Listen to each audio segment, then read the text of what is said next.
Why not do a podcast? Why not? Why not? Sam and me are in the room. Max may jingle jangle in on the phone here in a little bit. We'll see. It's almost an agreement time. We're going to do a show about the things and the stuff and the whatnots. We're almost in agreement at gmail.com. Shout out to everybody that sent me an email this week. I had more emails this week than I've had in a while. But that's almost an agreement at gmail.com. Again, the big one, the stuff that's got the most information is the almostagreement.com. On the website, I've got my jobs description guide as well as my 22 voter guide. That 22 voter guide's got links to KGIS and Knox County Election Commission. While you're at those places, you can check your registration. They did move some precincts around the last week or so you might have a different polling location, so double check it on there. And make sure you register, that kind of crap. And then as you go down the sheet, everybody that's running is listed, and I'm filling in everybody's websites and everybody's show they've done with me as I get them on the docket. Go to your favorite podcast provider, hit us up there, Facebook, Twitter, YouTube, Instagram-ish, sort of. 5-star review, like, subscribe, share, whatever it is that gets the word out, and tell your friends about us. Do the hand-to-hand, face-to-face guerrilla marketing on our behalf. We appreciate that. And we got some exciting news coming up, and I'll tell you about that when I can officially say so. So it's almost agreement time, bitches. Let's go. What's up? Nothing, man. Bummer week for me. I'm sorry. Jimmy had a calendar snafu and missed Jimmy Jones this week, and then he's just gonna reschedule. Hopefully, my very excited. He didn't say no. He said just not right now. Well, he said I had you scheduled for the day after he was scheduled. Right. But my Friday show was the one I was really excited about. That was supposed to have a for and against kind of amateur debate on vouchers and some of the new funding program and some of the new stuff that's going on with that. And it'd be interesting to see, like a hardcore dive into both sides of it. Right. Well, I mean, to me, like the whole point of that to me was that I wanted to have an anti-voucher person who's going to keep the voucher person honest and the voucher person who's going to keep the anti-voucher person honest. Right. Because when they start talking and are being a little bit misleading with facts or whatever, the other one's going to call it out or try to call it out. Kind of gets a semi-real-time fact check, but right. Some of those fact checks are going to be depending on where that information came from. But it's better than just being me who doesn't know either of anything, and so it gives me a little bit of middle ground to actually try to find somewhere where the true middle is in this conversation. Because I tried to watch. There was I thought about having it queued up. I'm assuming that's public domain. The Tennessee Department of Education did their presser with a slideshow of the new funding formula, and it looks to me like, I don't know, this isn't voucher part, this is just new funding formula period from the state. If nothing else, it's way simpler than the BEP formula, and that's a good start. Like the way it reads to me is that the state of Tennessee is going to pay $5,896 per student anywhere they go to school. And this is where the voucher part kind of comes in, but we don't know about that specific yet. At least for the public school student, they're going to get $5,806 no matter where they go to school. So about half of what it was? No, well, that's the base from the state. The state pays less than that in Knox County right now. But then they have a bunch of base pluses. And so, like, if the, what's the word for the zone, the school zone, the district that the school's in or whatever, if a percentage of that district is below the poverty line, that school will get a plus, I think it's like anywhere from plus 5 to plus 50% per student. If an individual household is at a certain level or below, that student will get an extra plus percentage. And those things compound. So like if you have a school district that's a very impoverished district, the individual student and their household income is 0. They'll get a plus 50%. So they'll get that 586 or 5,000. We'll just say 5,000 for easy math. They'll get that 5,000 plus 50% because their household is impoverished. Right. And then the majority of the district of the school is impoverished. They get another plus percentage. So it could be, upwards. It could get it up to 10, 15. And then there's a whole nother plus percentage for disabilities. And depending on the disability, we'll change that percentage. So like a speech issue, something a little bit more basic, a little bit easier, not as expensive, hard to deal with. Like English as a second language is like 5 or 10% plus. But then you get all the way up into like full, like autism, Asperger, something like that. It gets into like 100, 150% on top of. There's no more Asperger's. Is that a thing? I don't know. Yeah, the DSMV ruled it out. It's it's on the autistic spectrum. It's just on the spectrum. Okay. Anyway, autistic. Yeah. Sorry. Point being, though, depending on the level of, because there are levels to the autism, obviously. So depending on what level the student is in autism, that the percentage that they will get in additional funding for that school and that student and that program for that student will go up. And this is all just the state level part. That says nothing to what we're doing here in the county. I mean, I can see the initial logic of that being that more, wealthy areas do have more of a tax base that then feeds into the system. It's a more, to me, it's a more broad version of what they already tried to do, where the current system is taking counties, whole school districts, and handicapping for income. It's now taking it like on a school-to-school level. We're trying a different microphone with Sam, everybody. We're getting a little adjustment. I'm gonna have to get you one of these. What's the Pixar arms? That's what I call them. I don't know if that's the thing. But anyway, so to me, it seems a little bit more straightforward. It seems to me that on the grand scheme of things, it is going to be a larger total expenditure that the state's going to put in Knox County. So the question is, does Knox County reduce its expenditure from local income and the total budget for the school stays the same, or does Knox County continue with what they're already doing on top of higher income from the state, so now Knox County Schools is higher total budget? Don't know about that part yet. I did see that they talked to the Compass guys talked to Ron McPherson from the school board about it, and he says Ron McPherson says what I'm saying right now. It's like, from the initial look at it, it looks pretty interesting. It looks like we're going to get more total money from the state, but this is like a 200-page thing, and there's a gajillion parts of it, and we got lawyers and educators and administrators all looking at it right now, trying to figure out what it actually means. If this, then that. If that, then this. Right. So, I don't know. It's something to keep an eye out on. I don't know. I mean, I'd be more curious to see what happens with the broader push for charter schools if there isn't essentially the availability of charter schools. Like, I know some groups have gotten together and started their own charter schools, but if there's that much of a demand for charter schools, is there then going to be enough availability for, I guess, essentially charter school openings? I mean, I don't know. Here's what I always get confused on. What's the difference in a charter and a private school? A charter gets state funds, a private doesn't? No idea. I mean, because apparently it's now a thing that people don't want to be in public or private. They're going to.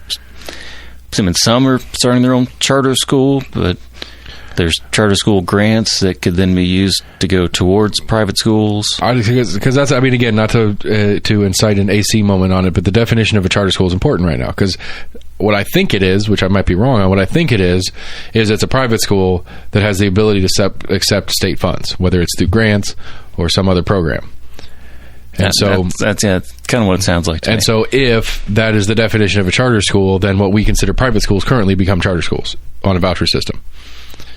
Basically, any current private school that's allowed to take vouchers, or that can take a voucher and turn that in for cash from the state, then becomes a charter school by definition. If that's all the difference in a charter and a private school is. I don't know that. Yeah, I mean, that's kind of been my layman's semi-understanding of it. Essentially, people that don't want to be in the public schools, can't afford private schools, but there's this other little subclass that is a private. But again, a charter school is a private school that's allowed to take government funding. I think that's the only difference. And I've had people yell at me about it, and they can keep yelling at me about it. And until somebody can show me differently, and even with this new funding model, any reason you take a student out of the public schools takes funding out of the public schools. Vouchers aren't going to change that rule. That rule stays the same. That has always been the rule, and it's an invalid argument, and I hate it. It really frustrates me because it's untrue. If the new model, as I understood watching the video or whatever, that $58.65 or whatever a year that the state is minimum state per student that they're going to spend, that $58.65 is not coming to Knox County schools if my kids aren't in it. Whether I homeschool them, whether I move somewhere else, whether I send them to a charter or private school, doesn't matter. And that is a specific definitional importance to me in this conversation. Putting vouchers in does not defund schools. Taking your kids out of Knox County schools defunds Knox County schools. Doesn't matter what you do with them. So all these people freaking out about masks, talking about pulling their kids out, they pull their kids out, that defunds Knox County schools. Doesn't matter where they go. But if that charter school isn't technically a Knox County school and it's just a state school, would that make a difference?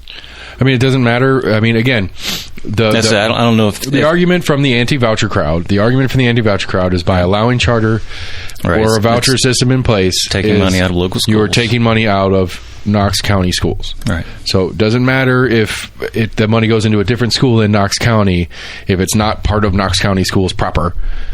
You're stealing money from Knox County schools and therefore destroying things. That's the argument that's at play. Yeah, it depends on how you look at it. I mean, if you look at it's taking money from Knox County funded schools, then yes, they're right.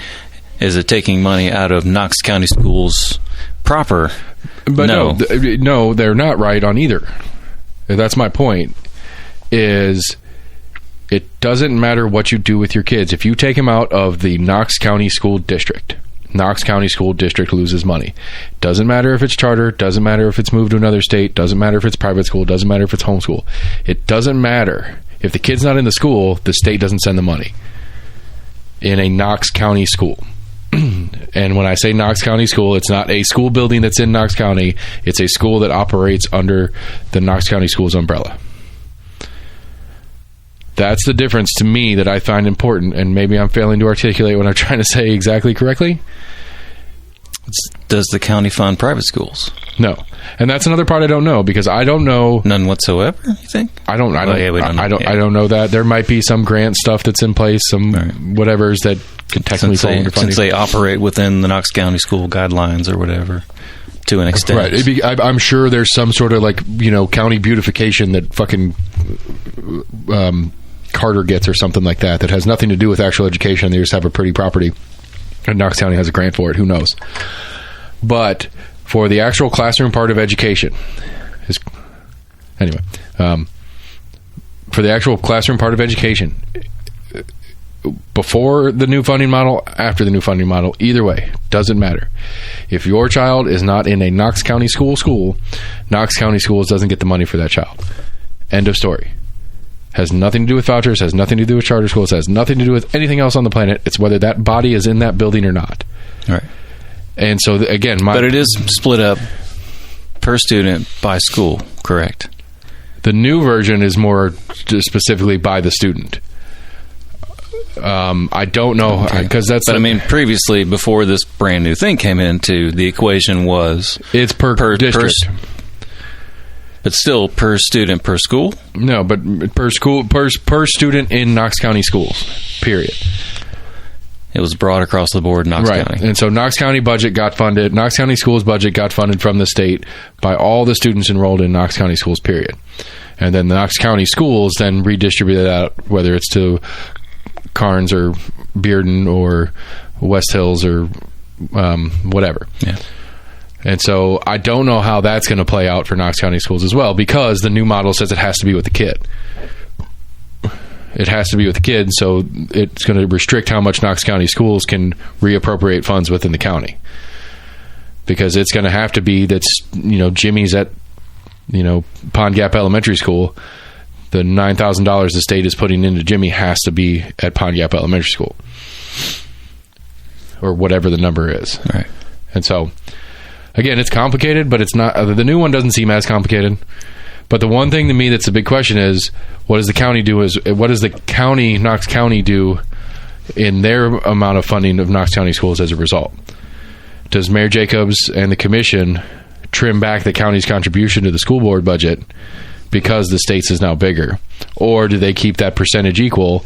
And we have because if they keep it equal, we'll have a pretty good jump in total budget next year. Because I think the math was the Knox County Schools is around a $600 million annual budget this fiscal year that ends in July or June or whatever. Wow. So it's a $600 million budget. 315 of that is from the state. And on the quick math from some people on the new model, the state contribution will be now in like the 360, 365 range. And so if 365 is 55%, we're looking at an over $700 million budget next year if Knox County contributes the same percentage as they've done in the past. And so it could be a huge jump in budgets. And it could make up some ground for a lot of this conversation. And I thought, speaking of budget, it's a thing that I was thinking about the other day that I found interesting. I find it quite interesting that budgets kick in, that the whole budget process and the new budgets get approved and signed off on a month before elections.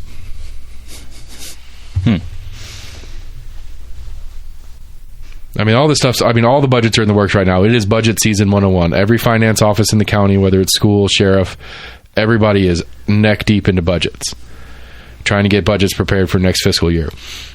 But they're going to do all that. They're going to sign off on all that. Half those people aren't going to have their job. Half the elected part aren't going to be there anymore. I'm trying to think if that makes sense calendar-wise to any kind of extent. I don't know. Like, I don't know why we do general in August. I mean, the immediate thought is like, oh, they're changing the budget right before elections to influence elections. I mean, that's a part of it, sure.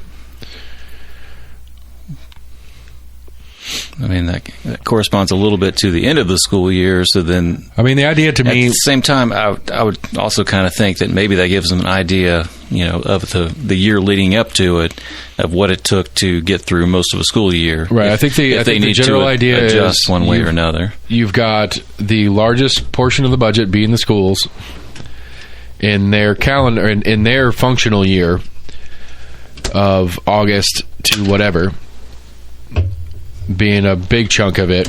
I think secondarily for the income expenses kind of category, you're going into the second half of the year, which I assume in a sales tax state like Tennessee, the second half of the year is a higher income portion of the year. So you can get more income on the front half of your fiscal year with, holiday stuff, football season, all the stuff that generates some pretty high sales revenue and sales tax revenue. Back to school sale. Yeah, and so I don't know. I don't know if that's part of it or not, but that would make some sense to me, because you're going to have, I think naturally a lot of government bodies tend to front load their activities. They do it on the beginning of their cycle, whatever their cycle is, and so since the beginning of their cycle is in August, the budget goes with it. They do everything happens in the fall. And less stuff happens in the spring. I bet you that's actually traditionally true. Whether that is a result of the budget gets passed, they spend the money or whatever. I lean to more towards my thought of, when you're looking at a budget, you're going to look more closely to the amount you had to spend recently. I mean, you may look at a 5-year trend, but with as rapidly as things change, you're probably going to look more importantly at, well, how much did we have to change just within this last year? I mean, it doesn't matter. I mean, any time of the year you say, the last 6 months are going to tell us about the next 6 months. The last 2 months are going to be a more accurate predictor of what the next 2 months are going to do. The last 6 months are going to be more accurate for the next 6 months. Last year, and then you put last year on top of it, but that you can put that point at any point in the year. It doesn't matter. You could do that on January 1st or on May 3rd or whatever. All right, but as far as school systems go, I mean, they're used to running, at least in our sense. Right. I assume it's mostly got to do with the school calendar. Right. August to June or August to May or whatever. Right. I think that's my assumption, is that it goes with the school calendar, since that is the largest portion of the total budget. All right. I mean, our total county budget's less than $1 billion. $600 million of it is schools. Yeah. So, however you want to shake it down, schools are like 70% of our total annual budget in Knox County.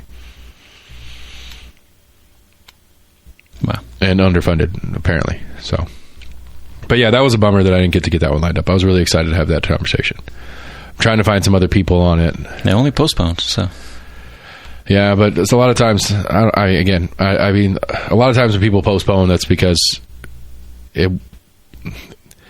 for one reason or other, they decided it wasn't a good idea.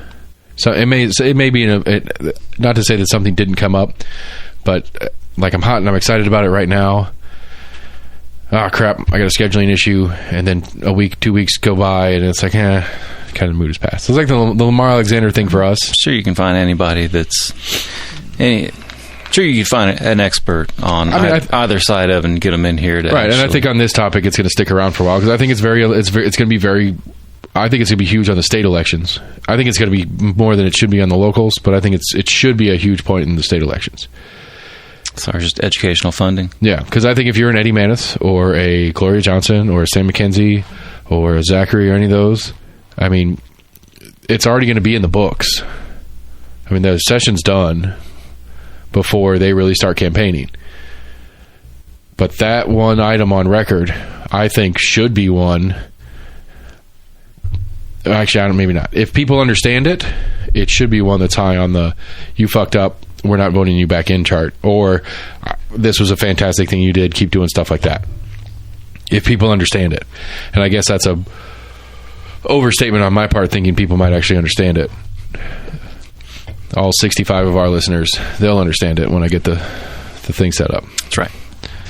Democrats are trying to get me drunk. That's hilarious. But I want to finish. There was one thought I had on there and it got sidetracked. School funding. Yeah. I don't know, just to close the thought, I think at least I think it should be a major part of this election cycle, period. I think even though I am hardcore about I don't want to talk to a school board member in Knox County about things that aren't inside the school board, I will talk vouchers with them. Even though they have no say in that, they just deal with what the state does. I think it says a lot about a person who wants to run for school boards but wants the school boards to have less power in the situation. It's like, okay, so you're running to take it apart. Like, your goal is to take it apart, or at least you're okay with the idea that you're going to be part of the crew of the Titanic in this story. We're going down with it. Yeah, or I'm going to help take it down. Whatever. I don't know. But again, to me, I'm open to it, and I think that's the problem. Is like I can't get, and that's why I want to do the show so bad. Is I can't get somebody to explain what is going to happen. Whether one way or another. Right. If we do what, because again, vouchers is a broad idea. I mean, the very basic general idea is the state establishes, which they did, a certain amount of money for you as a student. You are a student in the state of Tennessee in the K through 12 category. As a student in the state of Tennessee, we are going to spend X number of dollars on your education this year. I mean, it's a creative argument from a parent's standpoint. It's like, well, if the state's going to put forth, essentially set aside so much per student, why don't you let me choose where my taxpayer money essentially is getting fed back into the system, how much the state actually puts into it? Why don't I have a choice of where that state-funded money goes into? Right. And, it's like, I like my incentives thing. It's all the time with the incentives would be, at the end of the day, the idea that schools are going to do well because they're supposed to is what we've been running on for years. And I'm hard-pressed to find a school board person, current or running, that doesn't agree that we have some serious problems in the schools that need fixing. So what's the incentive to get the school board to step up their game? It doesn't have to be money, but it's not money. But that's generally... It doesn't have to be competition, but it's not competition either. I don't know what it is. But generally, that's the first knee-jerk reaction is money. Like, okay, they're failing. Like, well, they're underfunded, or they're or they're plenty funded that they just don't have a need because they don't have competition. It's automatic. They just do because it's automatic. They don't have the ability to specialize because they are required to cover a broad swath, and so their inability to specialize makes it less cost effective for them to teach a thing. There's a ton of reasons that go into it. It's just this idea that, well, it's a social good. It's a collective good that we educate our youth. I agree. But just because I agree that it's a collective good that we educate our kids doesn't mean the state needs to be the one to do it or is going to be the best to do it, I guess is a better way to say that. Just because I agree on a collective thought, which is what education systems are, the idea that we should educate our children so that we can have smarter workers and stuff in the future, that is a collective good thought. And as much as I tout the libertarian thing and everybody thinks libertarians hate the idea of collectivism, I am okay with the idea as a collective that it is important to us to educate our kids. But just because it's a collective idea doesn't mean the state has to be the one to execute that collective idea. Does that make sense? Yeah. Because Because who should execute this idea that you believe in? Well, that's a good question, because let's think about it. What other things that are collective good? What are things that we, in general, all agree on that is collective good? Take police out, because that one's too easy. I don't want to do that one. That one's actually a hard one. That one, I take it back. It's not easy. It's hard. But what are the other ones? Like roads? A collective good. Like, infrastructure, that's the big one, right? That's the other big one, education, infrastructure. Yeah, essentially things that most people use that kind of have a need for. Right. Public safety. You're talking about roads. Right. Public safety, so police and fire. I want to set public safety aside. I think infrastructure being the other major one, I think that we agree as a populace is an important good. It is a collective good that we have roads and bridges. Infrastructure is a wide breadth. Right, but roads and bridges and access to clean water and a reasonable way to dispose of wastewater and dispose of solid waste and all these other little parts and pieces that are infrastructure. Power and broadband and all this other stuff, right? Right. Who builds roads? State. No, state hires companies to build roads. State doesn't build roads. They don't technically build it. No, but that's what I'm saying. The funding is coming from them, yes. Right, but that's my point. But that's exactly my point. My point is that the state understands that they don't have an expertise in building roads. They understand that they have a responsibility to have roads exist, and so they hire people that are better at it and cheaper than them having a full staff to do it for them. But schools don't fall under that category. Schools fall under the category of we have to do it ourselves. That's the only way it can get done right. And that's what I find interesting about it, is we are more than comfortable. Teachers are state employees. We have to do the education. What's the product? I don't know if they're considered contractors at the state. What's the finished good? What's the finished good? Of teachers? Right, of teachers. What's the finished good? What's the collective good that we are trying to get? Educated kids. Right? Well-educated populace. Okay, so the collective good of infrastructure is to have roads that are drivable. Right? So the space between we need drivable roads and the roads being there is private. The state hires private companies to do the work. Yeah. But the gap between we need to educate our kids and educated kids, the state is operating the whole way down. That's the difference. Like that's what's weird to me. I was about to go into a different tangent of that aspect. Where as far as like the road crews, there's an allowable margin of error to where in schools, at least by so private companies are good enough that they're held to a higher standard than our schools should be. Is that what you're saying? They're just our children. We can fuck them up. We can't fuck up that bridge over the Mississippi and Memphis. I mean, from my understanding of it, I think a lot of the teachers' evaluation process, there is a margin, I guess, that they factor into either just delinquent children or... Okay, I get what you're saying, but we're talking about two different things now. Right. That's what I said. It was a totally separate tangent. Right, because again, to me, that's what I find interesting.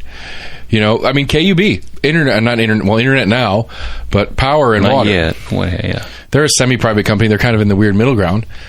But Knox County doesn't provide us power. Knox County doesn't provide us access to power. Right. There's a third semi-private company. It is a collective good for the infrastructure that people and their businesses have access to clean water and power and wastewater and all the other things that utilities should be. But it's not Knox County that does that. It's a private company in between Knox County and the finished good. There's so many other versions where the state uses a private intermediary. See, I'm a Knox County school product. This is what happens. And Mountain Dew. Spiked Mountain Dew's over here getting intermediary. But I'm saying we have that intermediary that we're comfortable with. The state hires private companies to do roads. The state hires private companies to do this, that, and the other. The state does that all the time on all sorts of projects and all sorts of things that we agree is a collective good. But not schools. That one's not allowed. That one is off limits. That one has to be instituted top down from the state. And again, I use the state in the broad term of the state, not the state of Tennessee, but Tennessee, Knox County, City of Knoxville, United States federal government, the broad version of the word state. I know we have state colleges. I don't know if we have state Yeah, I guess we don't really have any state high schools, elementary schools. Every single school in the state is a state school. Every single public school in the state is a state school.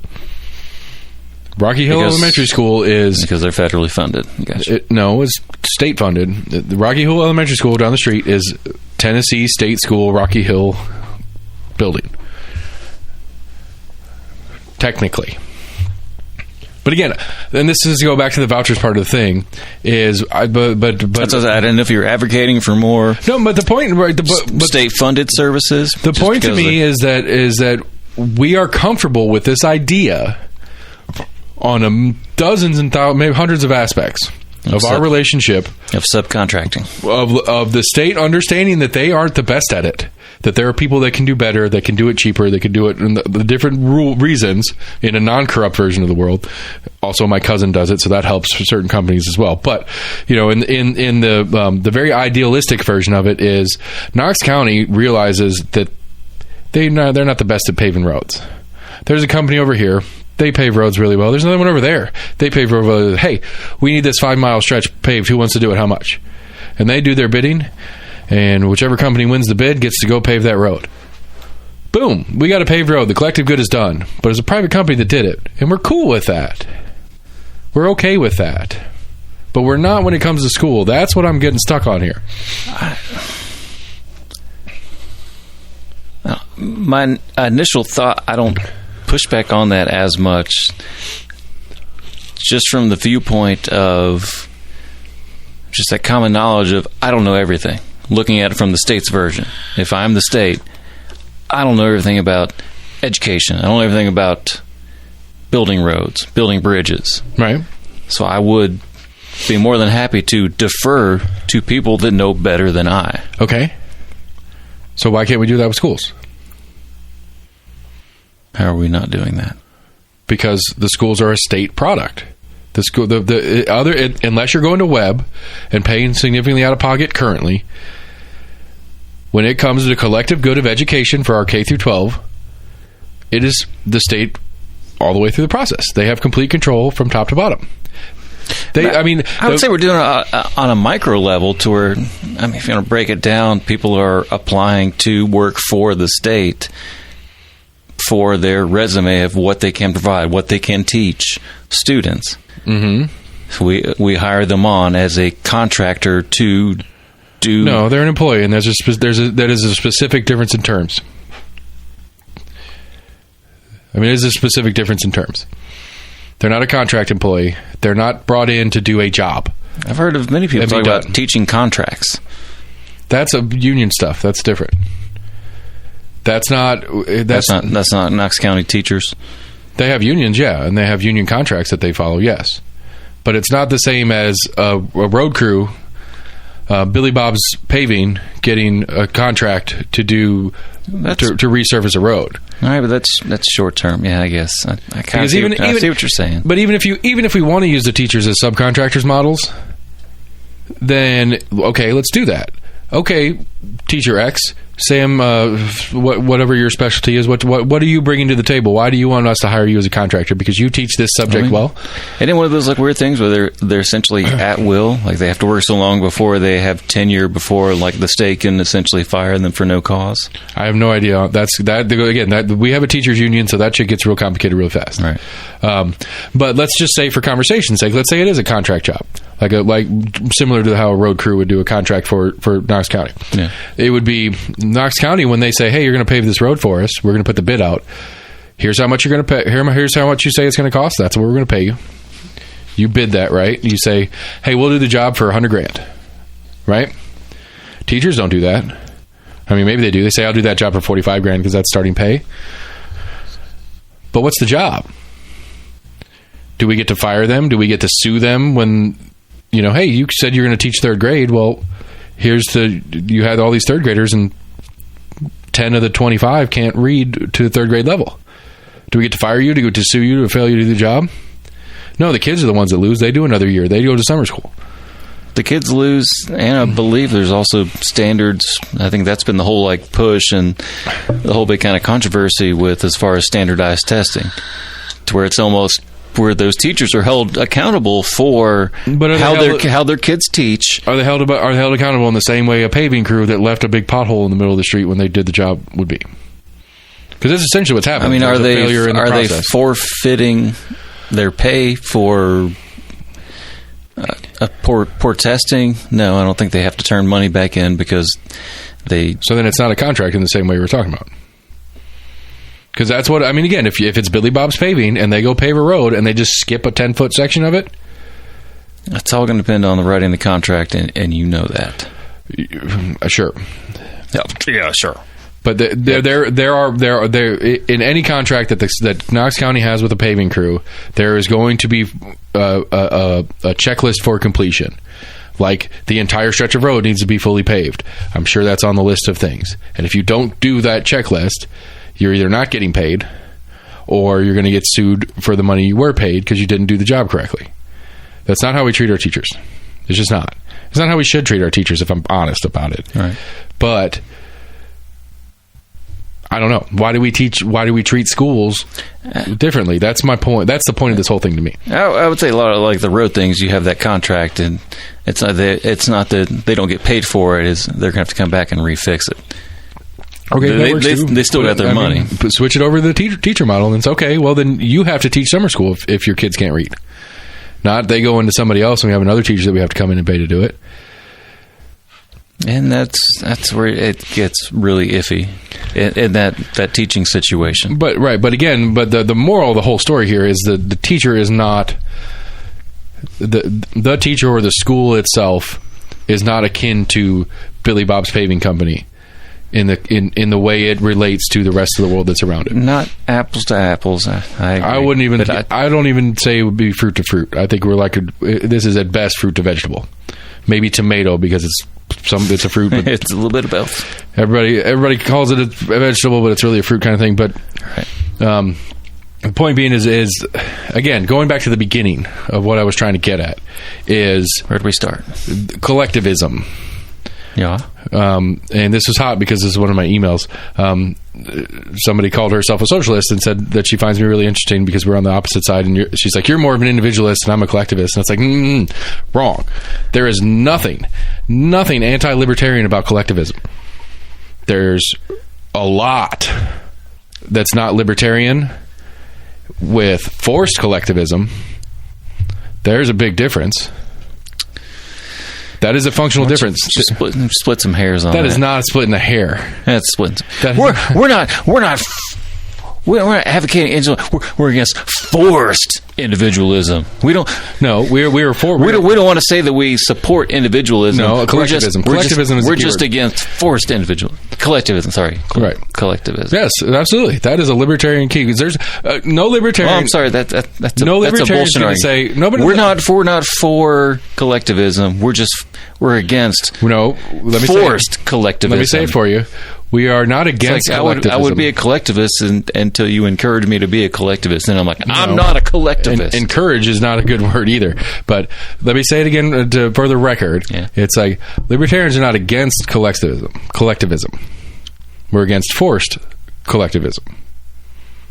Okay. There's a big difference in that.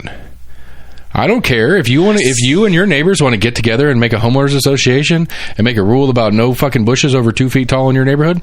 Have at it. That's collectivism at work. I'm not a part of it. You know why? Because I'm not in your fucking neighborhood. I have the right to not participate in your thing because I'm not part of your thing. So what? I'm not saying you can't do it. Go do it. You know, it's like one of those arguments I get whenever I get into like with. Okay, but if it was happening in your neighborhood, would you have a different say upon it? Sure, I'd say no. Then that's not quite collectivism. No, because I don't agree with the greater good, and I'm not going to take part in it. Sure, I don't. That's democracy per se. That the neighborhood agrees that this is a greater good, but I'm not. You can't make me go along with it. You're okay with it if a separate neighborhood wants to do that, but you would be against it if that same neighborhood was yourself, was your own. And I didn't want to do it. Correct. Okay. But if my neighborhood wanted to do it and I was down? Do you not see the conflict between that? Mm-mm. No, none whatsoever. Break it down for me. Make me understand. So, just to clarify, Seth in a different neighborhood uh-huh, has hedges that are too tall. mm-hmm, Neighbors don't like it. mm-hmm. And you're like, well, yeah, that Seth's an asshole because his neighbors doesn't like that. Did Seth agree to the rules when he moved to that neighborhood? Was he part of the association to put the thing together? It's not a homeowners association thing. Okay, well then it doesn't matter. So the whole neighborhood decided they want that Seth in the other neighborhood to cut his bushes, but he didn't agree to be part of any organization that says we're allowed to tell who gets to cut bushes? Then no, he's not an asshole. Maybe we should have prefaced this as what exactly the dispute was. If it was a homeowners association dispute. I'm just saying, the point is, what is collectivism? Like, what is the idea of collectivism? Is that there is that as a group we can do better for everyone by working together to an end goal, right?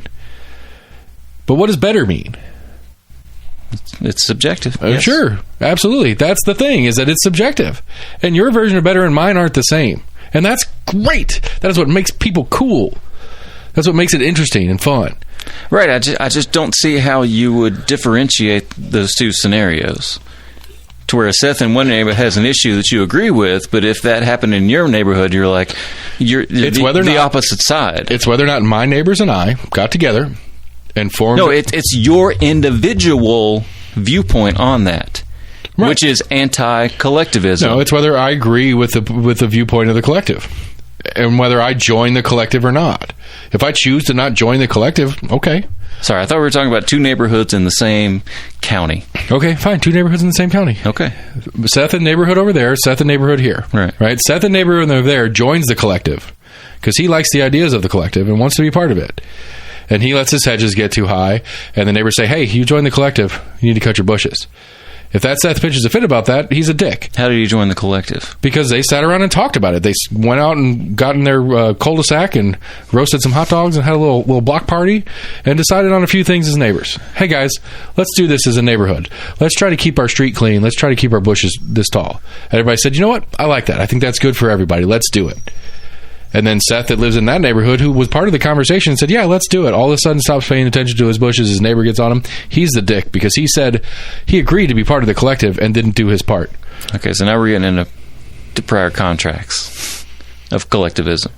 I mean, is there has to be a conversation about what the collective... I think we're arguing on like finer points of a very abstract supposed argument. Okay, so no, what it really comes down to in the broad scheme, in the broad conversation here, is the implied contract, the social contract. I think that's a book that's been a pretty big deal or whatever, the social contract. The idea that as an American... Reference, I don't know. As an American, you agree to a certain set of values because you're an American. Or as a Canadian, or as a Ukrainian, or as a Russian at this point. It doesn't fucking matter. Wherever you're from, there's the social contract that's out there, and it's an implied social contract. And I get it. And there's years and decades and centuries at this point of implied social contract that we live under.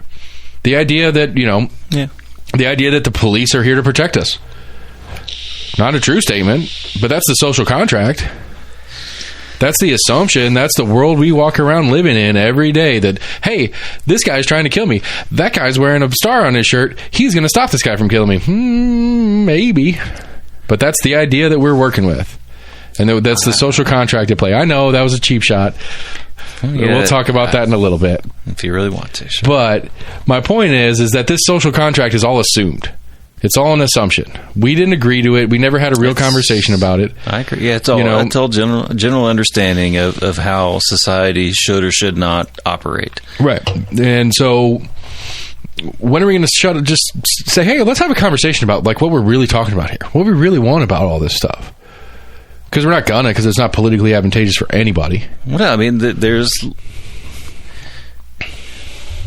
no incentive, and I think it would be essentially immoral to legislate moral ideas. We do it anyway, one way or another. I mean, we do it. We try to do it anyway. I think we do it to an extent, but leave a broad area for interpretation. But again, the point being, I think we try to have at least like a base, right? But the point being, like the social contract thing is like the social contract of the collective, the social contract that we run under as the collective of Americans. I don't know what it is. And the contrarian in me says, well, if I don't know what it is, then fuck off. I'm not playing part of the game. Right. But in the not so social contract at play, if I say fuck off and don't pay the taxes part of the game, I go to jail. Or get fined to death and go to jail. Or whatever. Get all my shit stolen from me by the state. Or something like that. I mean, that's definitely like one thing we run into. If I go down the street smoking weed, I'm getting arrested. I don't agree to that contract. I don't like smoking weed. I get sick every time I do. You've seen it. It's awful. But some guy 80 years ago decided that black dudes are raping white girls when they get high, so this drug's gone. Who agreed to that? And we still live under that. But that's the social contract. That's the collective good that we live under. Not the best example, okay. But it's not, because it's not good. Because morally speaking, democratically speaking, we have changed many things that happened 80 years ago that because they were societal norms then does not mean they are societal right, but democratically speaking, most people don't care anymore. More people want it to be legal than want it to be illegal, but the majority at large just doesn't fucking care. I'm talking about in general. I'm not talking about weed. I'm talking about weed on that one. Right. But whatever it is, it doesn't matter. Like, these are things that just exist, and then we're born into them, and it's like, oh, okay, well, I guess this is what it is. And we're not allowed to have a conversation about it. You know, I mean, how long have we been trying to get... that's where the trouble comes into it, is we've come to the point where we don't want to have a conversation about it. Because, again, but that going back to the libertarian individualism, collectivism, forced collective problem, is it's the forced part of the collectivism that's the problem in what we're talking about. It's because you were born here, you're forced to be part of this collective. You don't have a choice. You don't have a voice in it. You don't really. I mean, who's on the docket right now that's going to get weed legal in the state of Tennessee? Nobody that's going to win. Or if they do, there's not going to be enough of them to win anything anyway. You can make that point, but we could also point out that, we've seen on many occasions that many people in the legislature run unopposed. Uh-huh. But, I mean, I'm just saying, and again, apathy is part of this. I'm just saying. Sure, apathy is part of this. The fact that we're not involved as we should be as people is part of the problem, sure. And for people like me who decided a couple years ago that I fucking care and that apathy's not good enough anymore, I'm not going to run for office because I like doing this more. But I think there's value in it. I think there's value in making a point and making a stink about this collective that we agree to.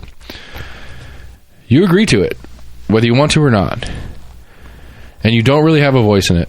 Not really. Because right now, we have the best, grossest example I can think of, maybe that I've ever seen, and that's only because I've just started paying attention more recently. But this issue that we have on the ballot right now in Knox County is disgusting. If you're a Democrat in Knox County and you care about your Democratic primaries, which there's only a couple of them, but if you actually care about them, because the biggest one is going to be the mayor's race. We got like 3 Democrats running for mayor. And I really want my friend, what's his name, Givens on. That's your friend? I mean, he is now. He got me some. He brought tequila with him. Can you endorse him? No, I'm not endorsing anybody. He bought you off. I see. I mean, the Democrats are trying to get me drunk. I told you that. Like, he brought some tequila. We were sitting here drinking Herradura and chatting. He was fun to talk to.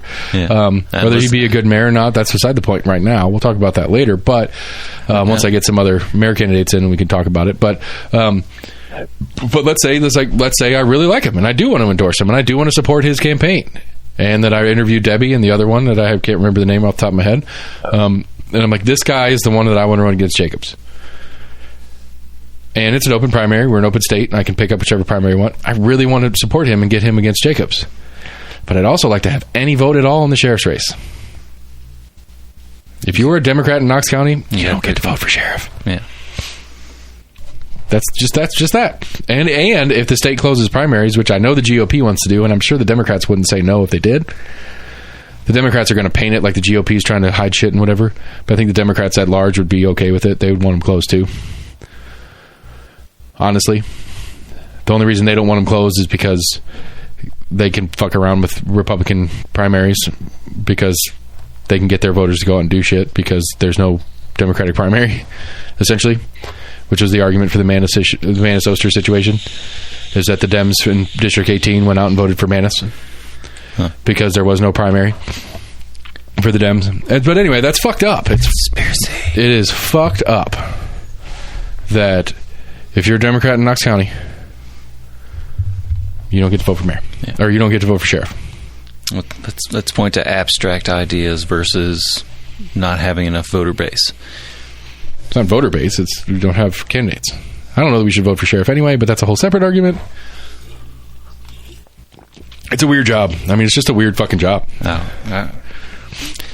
Man, I know across the board a lot of people don't go and vote, but then to point to some of their abstract bullshit as the reason you lost. Point more to the loss that. No, it's just. I mean, that's sour grapes or bad apples or whatever the fucking. It's probably just Democrats that were voting for that on the Republican side. It's probably realistically a decent argument, honestly. It's probably real. It's like, no, most of the people that go and vote just didn't vote for that person. But, I mean, okay, so going back in time, I mean, we sat here and listened to the meeting together. Manus won the primary by like 99 votes. And they could find at least 100 people that have at least non-bona fide history. So they could find enough people that aren't necessarily Republicans that pulled that primary. Point being?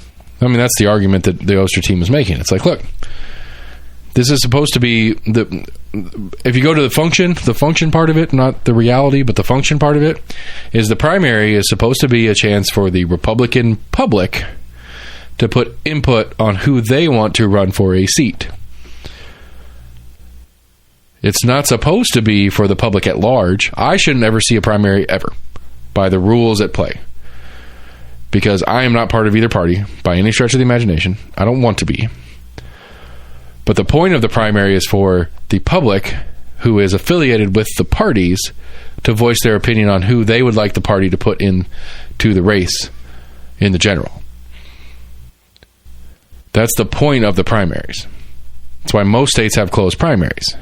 Is that you have to register as a Republican or a Democrat to pull a Republican or a Democratic primary. That's the point of it. And so, again, I get the Oster argument, and it might be a valid argument. I think Eddie Manus was a better choice. I'm glad that Eddie got elected, personally. But the game and, again, the collective good and the game don't necessarily line up.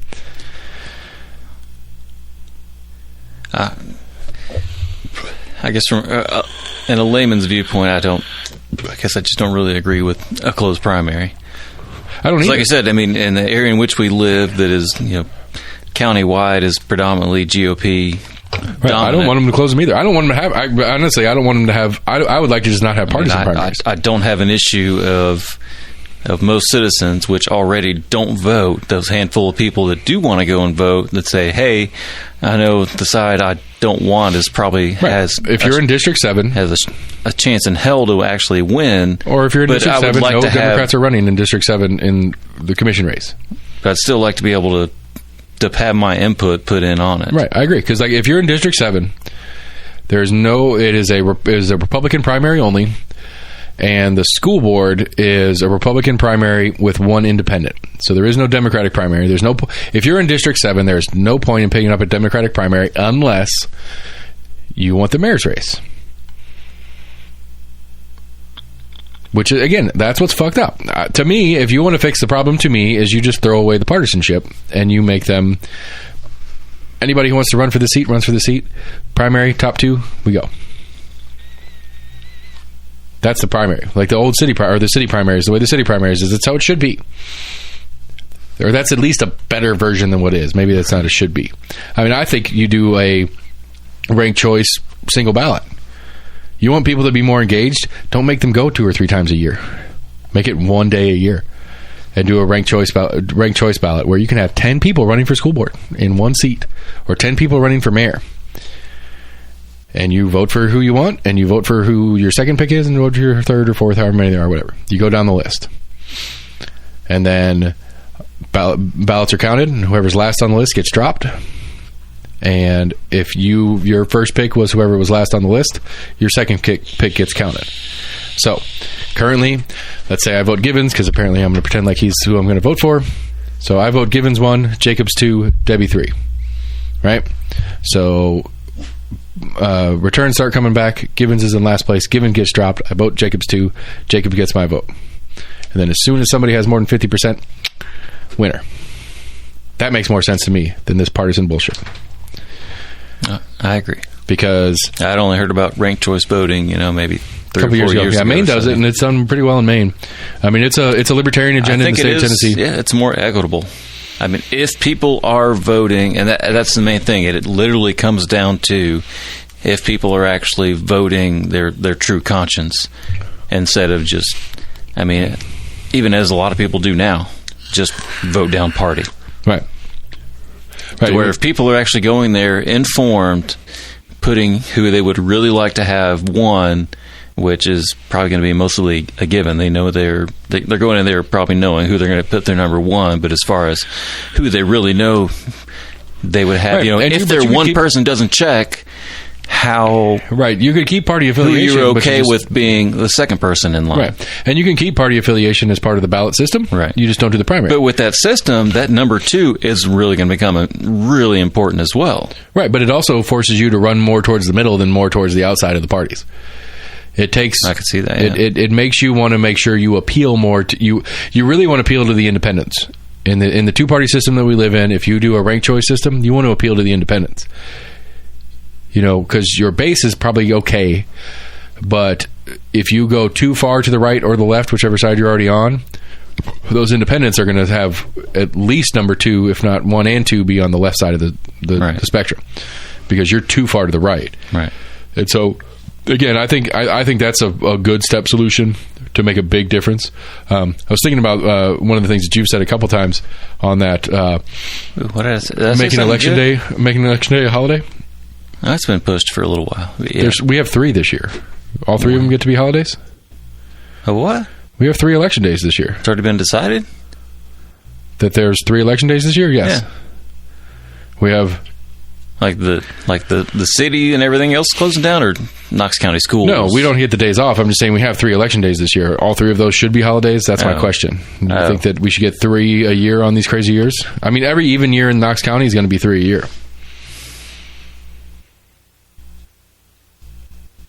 And then you'll have 2 a year in city years. Or primaries don't count, just generals. Okay, so 3 this year. What elections are those? We have the county primary, and then the county general and state primaries run together in August. So county primary in May.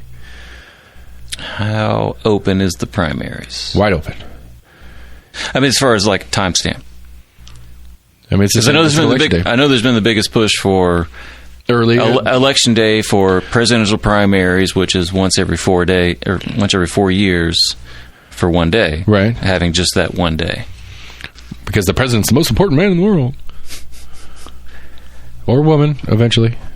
To where I would be inclined to at least offer general elections being an election day. Right, so county general in August, and then state and federal general in November. So 2. You'd give us 2. I'd definitely be for it. I mean, we're behind most countries and as far as time off days in general, but I'll tell you what, I'll agree with you if there's no early voting. No early or absentee. What's the point of early and absentee if everybody has to be off? Fuck that then. Huh? Well, fuck that then. I'm just saying, what's the point of having early and absentee if everybody has a guaranteed... Because everybody gets that day off? Yeah. Unless you're an election worker. Or federal workers get that day off. I mean, again, that's the kind of punchline to the idea of it being a federal holiday anyway, to me. Right. Is that the only people that actually get that day off are fucking bankers and federal employees. Right. The rest of us still go to work. Like, if they made some mandate where nobody was allowed to work that day, that'd be fucking crazy. That'd be real crazy. I'd be in just to see what would happen. Like, no McDonald's, no grocery stores? Right. That's what I was saying. It'd be interesting. Because even like... No bars? Christmas Day, like, Walgreens and places like that are still open. Yeah. No bars? You're going to have some dead alcoholics. Stock up. Well, that's where you increase sales the day before. So Black Friday or Black Monday for election weeks. I don't know. I guess to me, again, like, I'm down with making it a holiday or whatever, but at the end of the day, how many people that would vote anyway because they're a federal employee or bank worker? I guess realistically, if they made it a federal holiday, I don't think it would change numbers. And that's the question: is how many people would go because they weren't working or whatever. Right, or how many people are just like, going to the beach, I would lake day.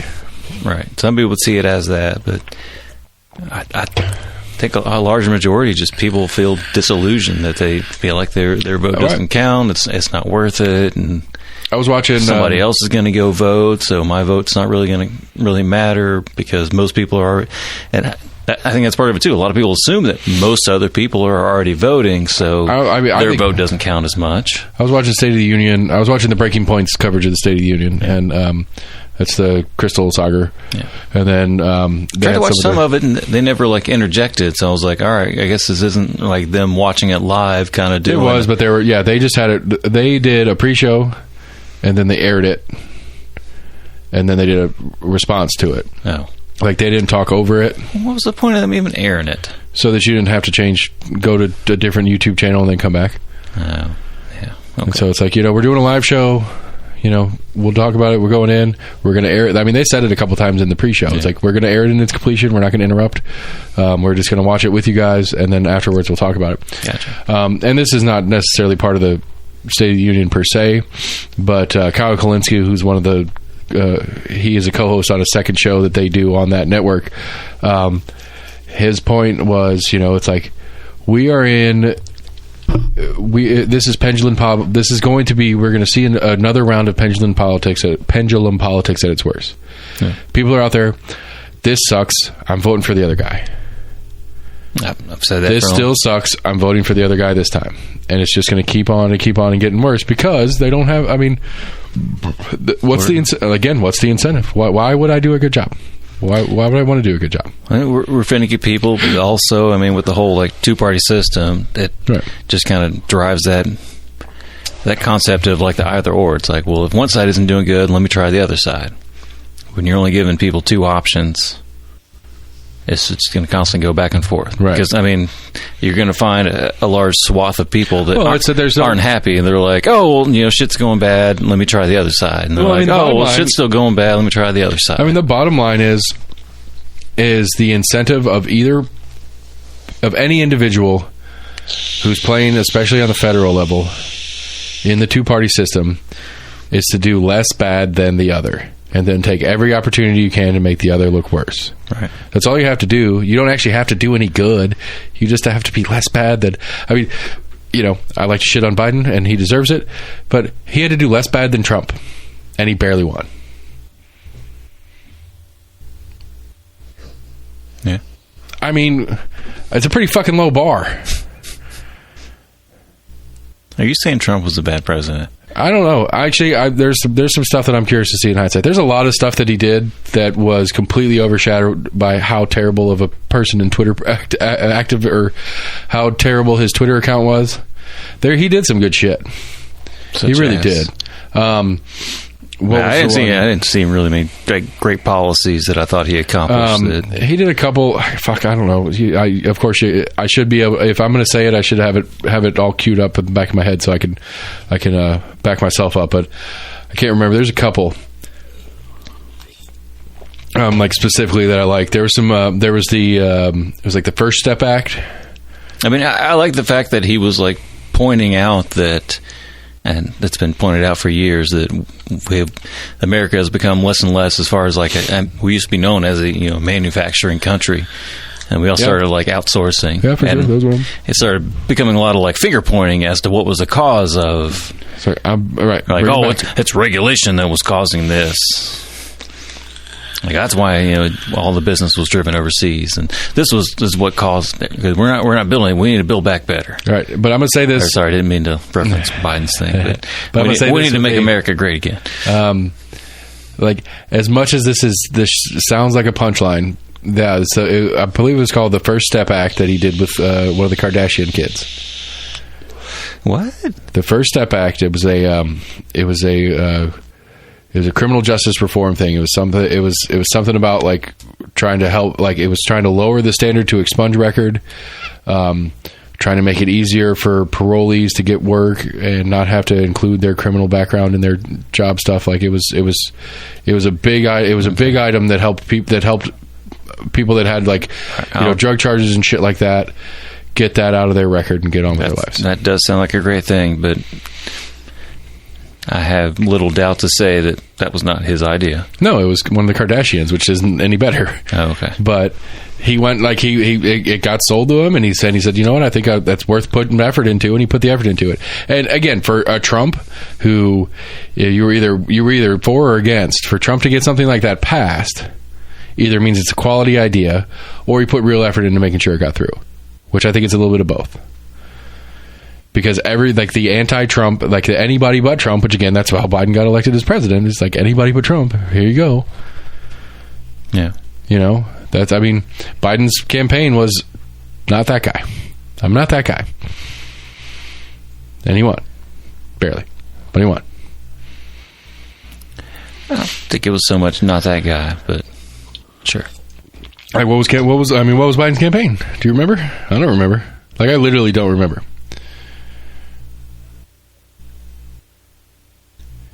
As far as like policy, no, I don't remember specifics. Just because a lot of politicians run on many things that never come nothing to do with anything, right? Fruition. I mean, that was the thing. That's the critique of the Biden State of the Union. The front end Ukraine part was decent, which I do want to talk more about Ukraine. But like when it got to the second half, which most people tune out before it gets to that part, right. But it was just literally like, I think the breaking points people, one of them called it, is like whack-a-mole. It was like Dem caucus whack-a-mole. The LGBT thing, say something about that. State spending thing, we'll say something about that. Like there's all these little subgroups in the party that he needed to make sure that he called them out in some way or the other in the positive. I'm going to bring up this little topic and say this is a problem, and I'm going to do something about it. I'm not going to say what I'm going to do. I'm just going to say something about it, right, which is not abnormal for a State of the Union, regardless of the party. Right. I mean, you are appealing to the entire country, right? And realistically, this State of the Union, this isn't a drum up your base speech. This State of the Union, like most State of the Unions, on the first real, because you get one when you just get in, but they don't count that as a State of the Union. The first real State of the Union of the president is, generally speaking, considered the midterm pre-election cycle starter.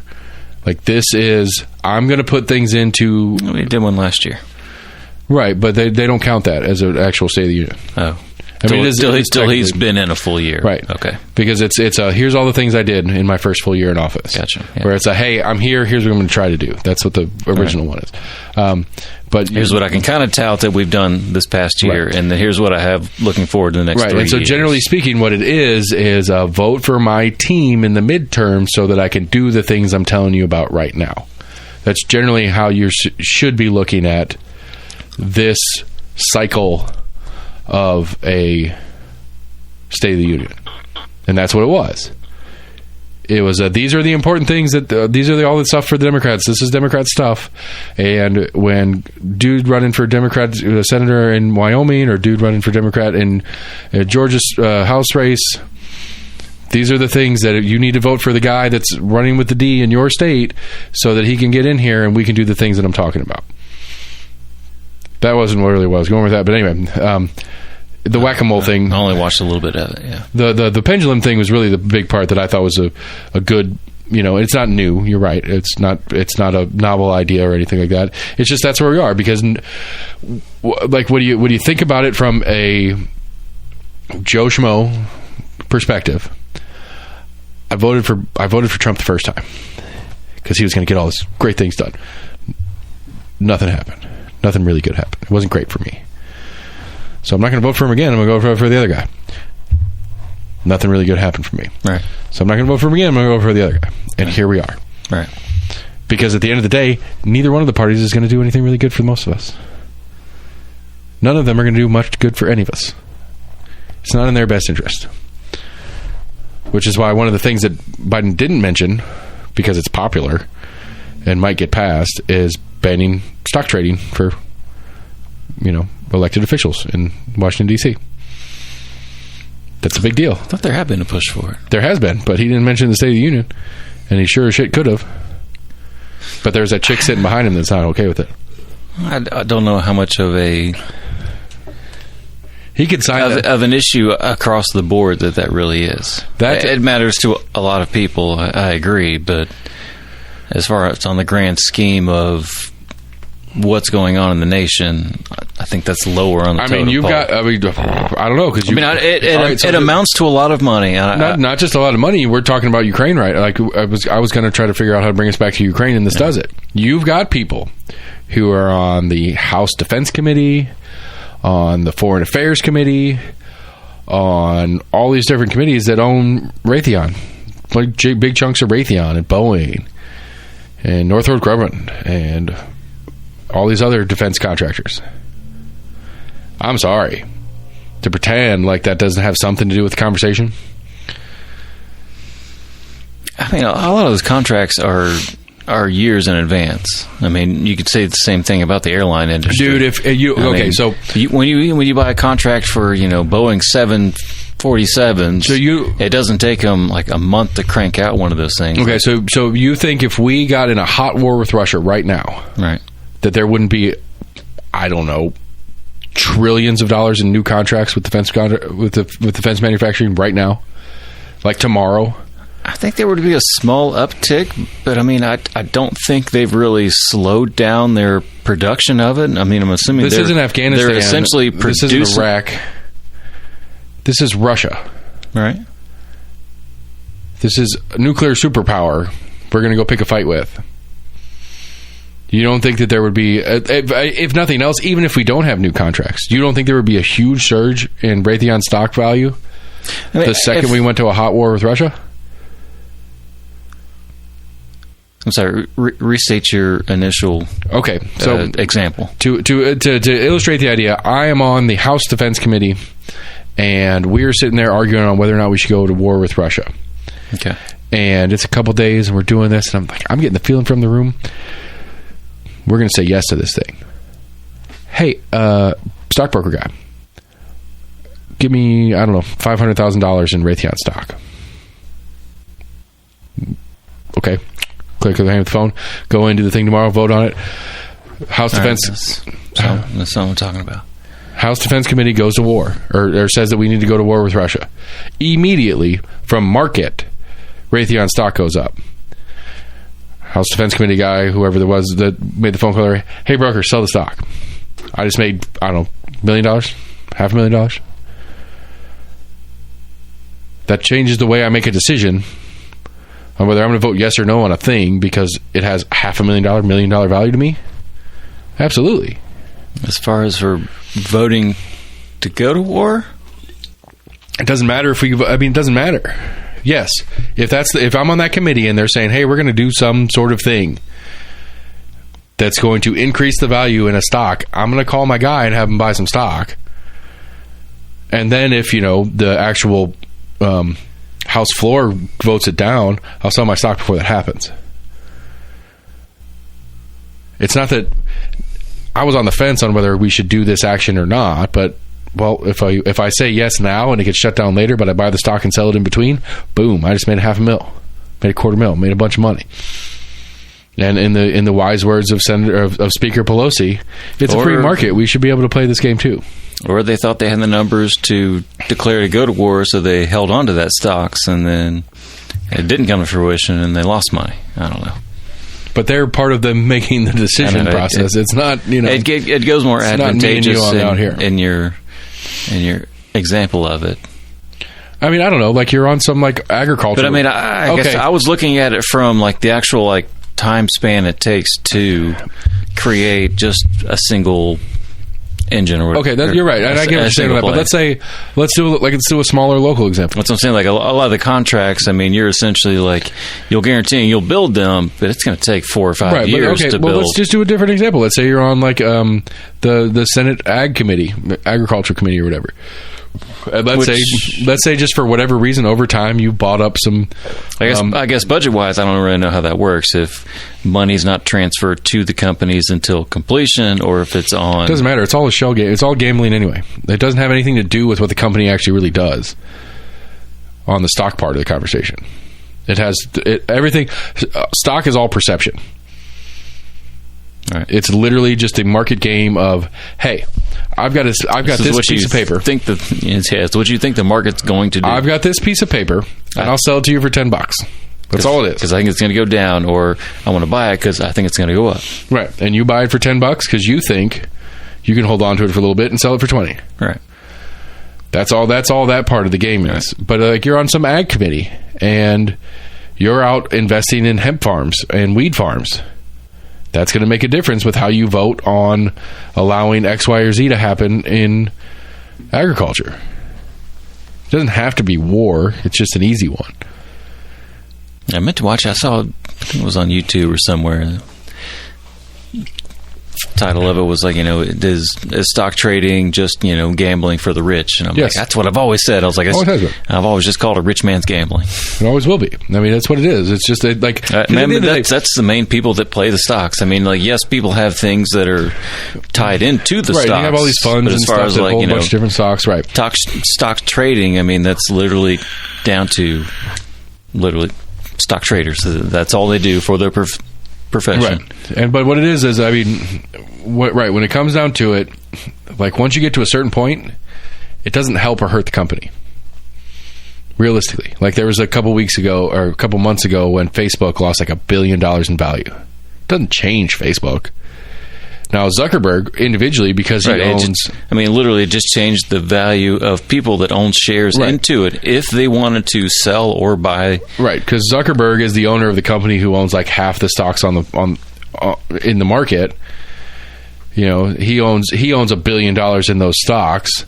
There's $2 billion in value total. The value drops $1 billion. Well, now he only has $500 million in value, but it doesn't change what Facebook is or what they're doing. It doesn't put them out of business.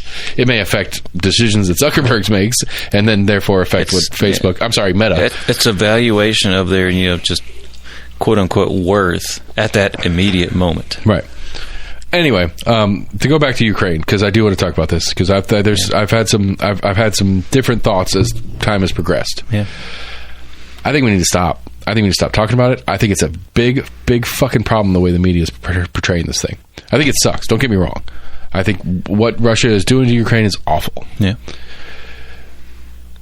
But feels like they want us to go. Feels like CNN. Feels like who wants us? It feels like CNN and NBC. They want us to go over there and protect Ukrainians. I feel like there's a big push from media at large that we have a... I don't think it's just media, but go ahead. Okay, well, who else? There's a lot of people that have basically said that, these sanctions aren't enough. That basically we should be sending troops. Who do you mean by a lot of people? That's what I mean. This is the problem. I think, but as the public, I guess, is the problem that I have here. There's a number of people on the GOP side that have sure, absolutely, and on both sides. Sorry, on the Democratic and there's been people on both sides of the aisle that have. There's been criticism to sanctions aren't enough. Right. So that there is that worry that, we're not doing enough and we may be possibly allowing Putin to roll in. We've just, I guess pushing back against the semi-hands-off approach of what is the phrase? Sure you're sending them funds and you're sending them some guns, but that's not going to stop the onslaught. So of the list of people who are saying or putting off the feeling of we need to do more. We're not doing enough. Right. This isn't enough. This is an evil practice. We have to stop it. I mean, fucking Trump said... I think Trump called it a Holocaust, which is a very... You got to be... I mean, and it's Wait, Trump... What? Trump said what Putin is doing to Ukraine is a Holocaust. What? Yes. When? A couple days ago. I haven't heard this. Because I heard he even, doubled down when he was pushed back for calling Putin a genius for going into it. And, Daily Mail, does that count? New York Post, No. Fox 8, Business Insider, New York Post. What were his exact words? Independent Ukraine or Independent UK. Trump calls war against Ukraine a Holocaust. Daily Mail, definitely no. The Independent, The Hill. I like The Hill. They're decent. Trump headline from The Hill. Trump calls the Russian invasion a Holocaust. Urges Russia to stop fighting. Now, when was this? March 2nd, a couple days ago. Like I said, I remember things correctly. No, I literally read like 2 or 3 days ago that he doubled down on what he initially said like a couple days prior when he was calling Putin a genius, that it was genius that he was moving into these disputed areas. I was it at CPAC? with Putin a lot. I spent a lot of time with him. I got along with him. I got along with President Xi. I got along with Kim Jong-un. I heard at CPAC. Massive nuclear power. He was like, Putin would have never done this if I was in office. I agree. Be very tough and get along. I know he said that. Right. I don't. I don't agree with the statement. I'm agreeing with you that he said it. He said, "You're killing me with the pipeline." Nobody else ended his pipeline. Biden came in. He approved it. But I did a lot of things that were very tough on Russia. No president was ever as tough on Russia as I was. Yeah, nobody ever. Nobody. The meanest of the politicians. I was biggest, bestest. And the biggest lying scum of the politicians. Like... Get to the punchline. We're looking for one phrase. Like Adam Shifty Schiff. Hanging in. We were 196-0. When did you ever hear Republicans do that? But this is appropriate, all the crap you have to listen to, right? He said... That was the biggest and bestest. He did absolutely... I called him up to congratulate him on his victory. He said he did nothing wrong, absolutely nothing wrong. I'm glad that tape was going. Those transcribers were writing during that call, because otherwise it could have been. But this is what we're dealing with. We're dealing with some people that are truly evil, truly bad people. This is what we're doing. Absolutely nothing doesn't wrong. say that in that phrase. Anyway. I don't know when and where he said that. I'm glad that tape was going. Those transcribers were writing. All I heard was the biggest and bestest and just exemplaries. Anyway, but okay, so like I hadn't read that. So but the point I'm trying to get to in this, Trump references it as a Holocaust in Ukraine. The general idea that the media and both Democrats and Republicans, not unilaterally, not everybody obviously, but there's a lot of people out there saying we're not doing enough, and I get it. But what is the first priority that we should be thinking about right now? Some of that goes back to, and I don't quite agree with it, was an expectation. That for years we kind of became, and we put ourselves up to be the whole world police. That we're, we call ourselves the greatest nation and greatest military. That eventually people are going to want us to step up to that, and like, if you're the greatest military, we need your help as that status point. But here's the problem. I guess this is what I'm pushing. There's many problems with it. I agree. It is awful what is happening, but there should be zero beginnings of anything resembling a step towards any sort of conflict with Russia. And that's been the biggest thing that has, I think, number one priority, withdrawn us from it, is we don't want to be seen essentially incentivizing Russia to say that fuck it, we're dropping bombs. We're having a proxy war. Right, and then Russia says, fuck it, we're dropping bombs because... I think I was just reading that even Putin is calling these sanctions an act of war. Yeah. To at least his own people. I heard which puts it in their mind as an act of war from the West or everybody NATO's else. Already picking a fight, so fuck it. That's against them, yeah. Yeah. And that's the thing that scares the fuck out of me about this, is there's some speculation at least that Putin's lost his shit. Like all those videos and stuff of him having meetings where he's at like the 30-foot long fucking table and he's sitting on the one end by himself and nobody's within like 20 feet of him. All right. Apparently he's super freaked out and scared to death of fucking COVID and some other shit. The idea that he invaded Ukraine thinking that this was going to be no big deal in the first place, like there's some squirrely shit happening. But anyway, I think it's all just psychological shit.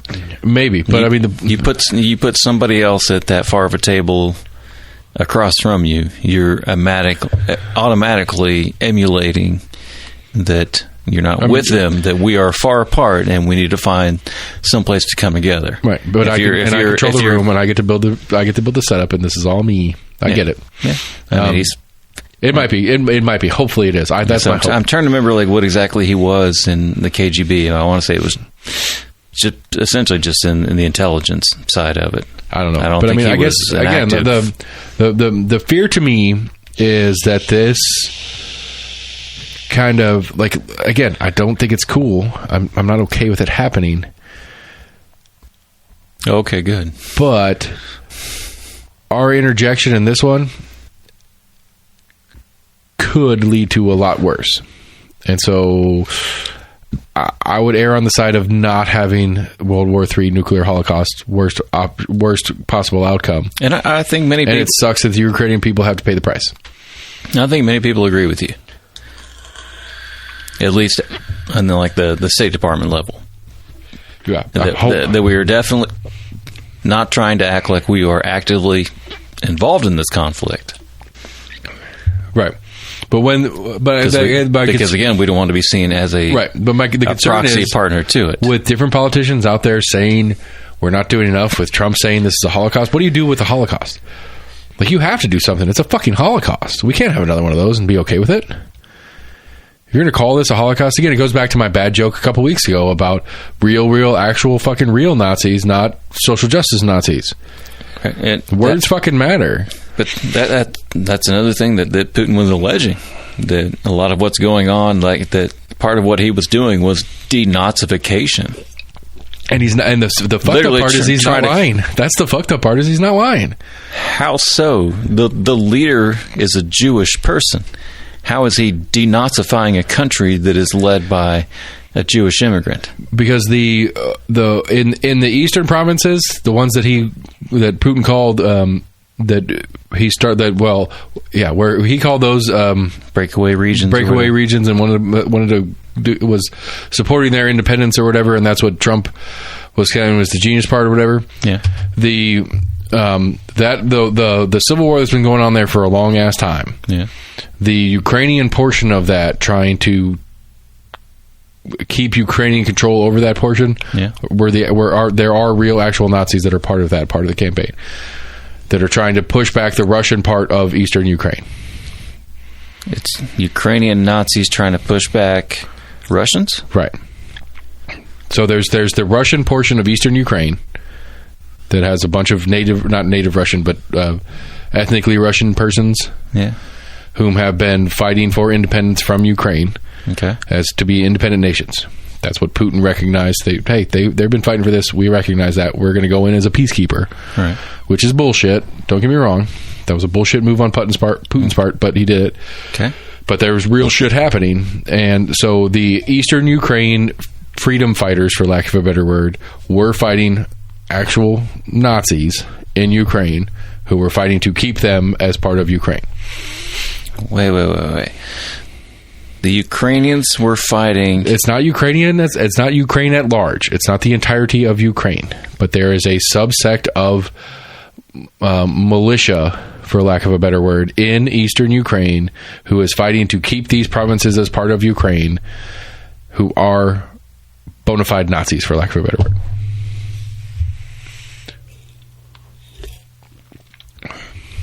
I'd be curious to read this because I have no idea what you're talking about. Because there's a great video. NBC News did a video on it. Accidentally. They're fighting against Russians to keep these eastern parts of Ukraine more Nazi ideologically. Well, at least not Russian. That's a start. That's phase one. They want to be. They would rather be in Ukraine than in Russia, or an independent state that is a Russian state. They would rather be, set it backwards. They would rather be in Russia than Ukraine. No, not the Nazis. The Nazis would rather be as part of a part of Ukraine as opposed to a part of an independent state that is controlled by Russia. Okay. Why? I don't know. Let me see if I can get an interview with a fucking Ukrainian Nazi real quick. Get him on the phone. Oh. Yeah, sorry. I don't know anything about all this. I don't know how we got to that. That was my point. My whole point in the whole thing was... So I brought it up because that was one that I thought was just absurd. I've seen reported as absurd that one of Putin's justifications for going into the area was he was denazificating. I don't think there's any real threat of the Nazi groups that are there as far as any sort of power and influence and the ability to have any real impact on the world. But it's also not a false statement from Putin, as I understand it. There are Nazi groups there that are fighting the ethnic Russians that live in eastern Ukraine, trying to keep that independence movement down. I don't know what their reasoning for it is. But again, it's not the point. I mean, realistically, it's ethnic Russians. Putin's trying to defend the ethnic Russians. It just happens to be that there's some weird little Nazi element to it, but it's not a real threat level. Like... It's not like German... I'm just going off of what Putin is saying, that or at least telling Russians as to why he's going into this country. Right. Which I think I read like earlier today. There was like a long convoy of people trying to go from the Russia into Finland. Essentially, there's been reports of Russians essentially trying to emigrate with an E out of Russia. Right.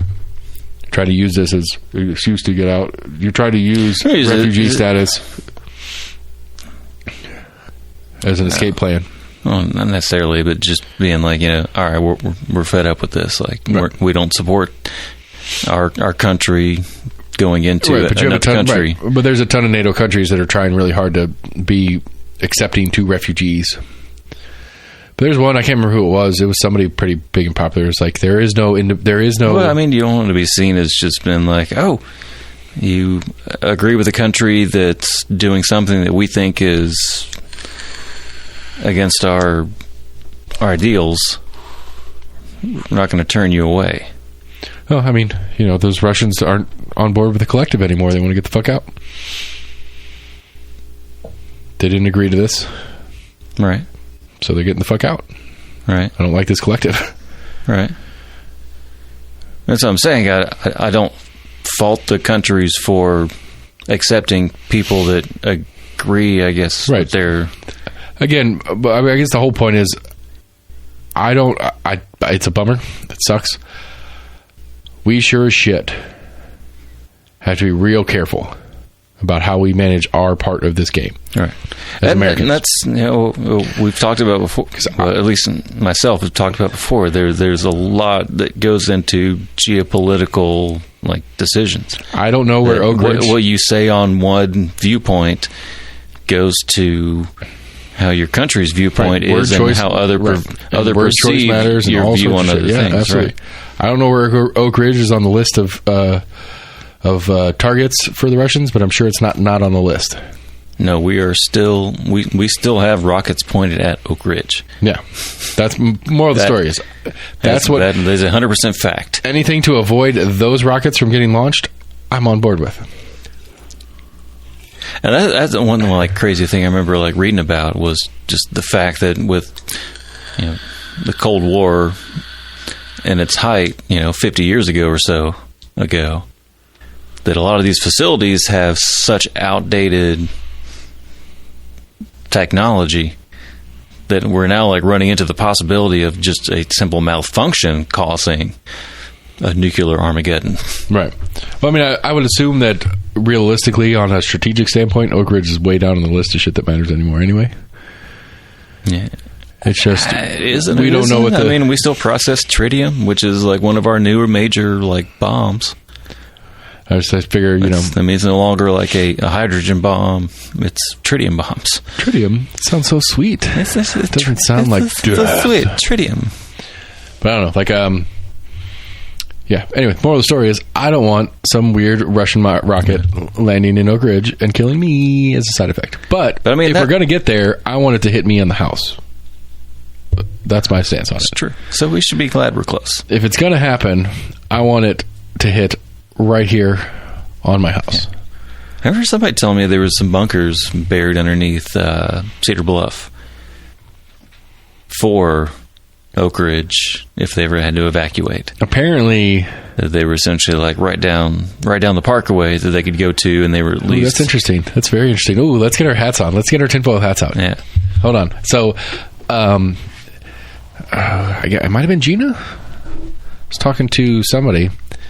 I think it was Gina, District 3. So right there in front of Catholic, on Cedar Bluff, floods real bad all the time. Right.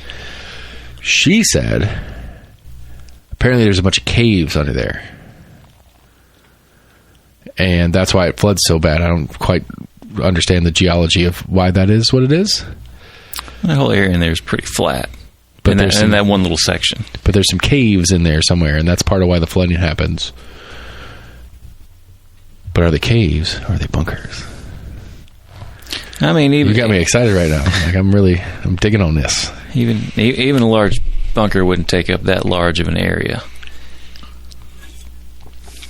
to then disrupt the leachage, the groundwater leachage. Yes, I don't know, man. Leaching.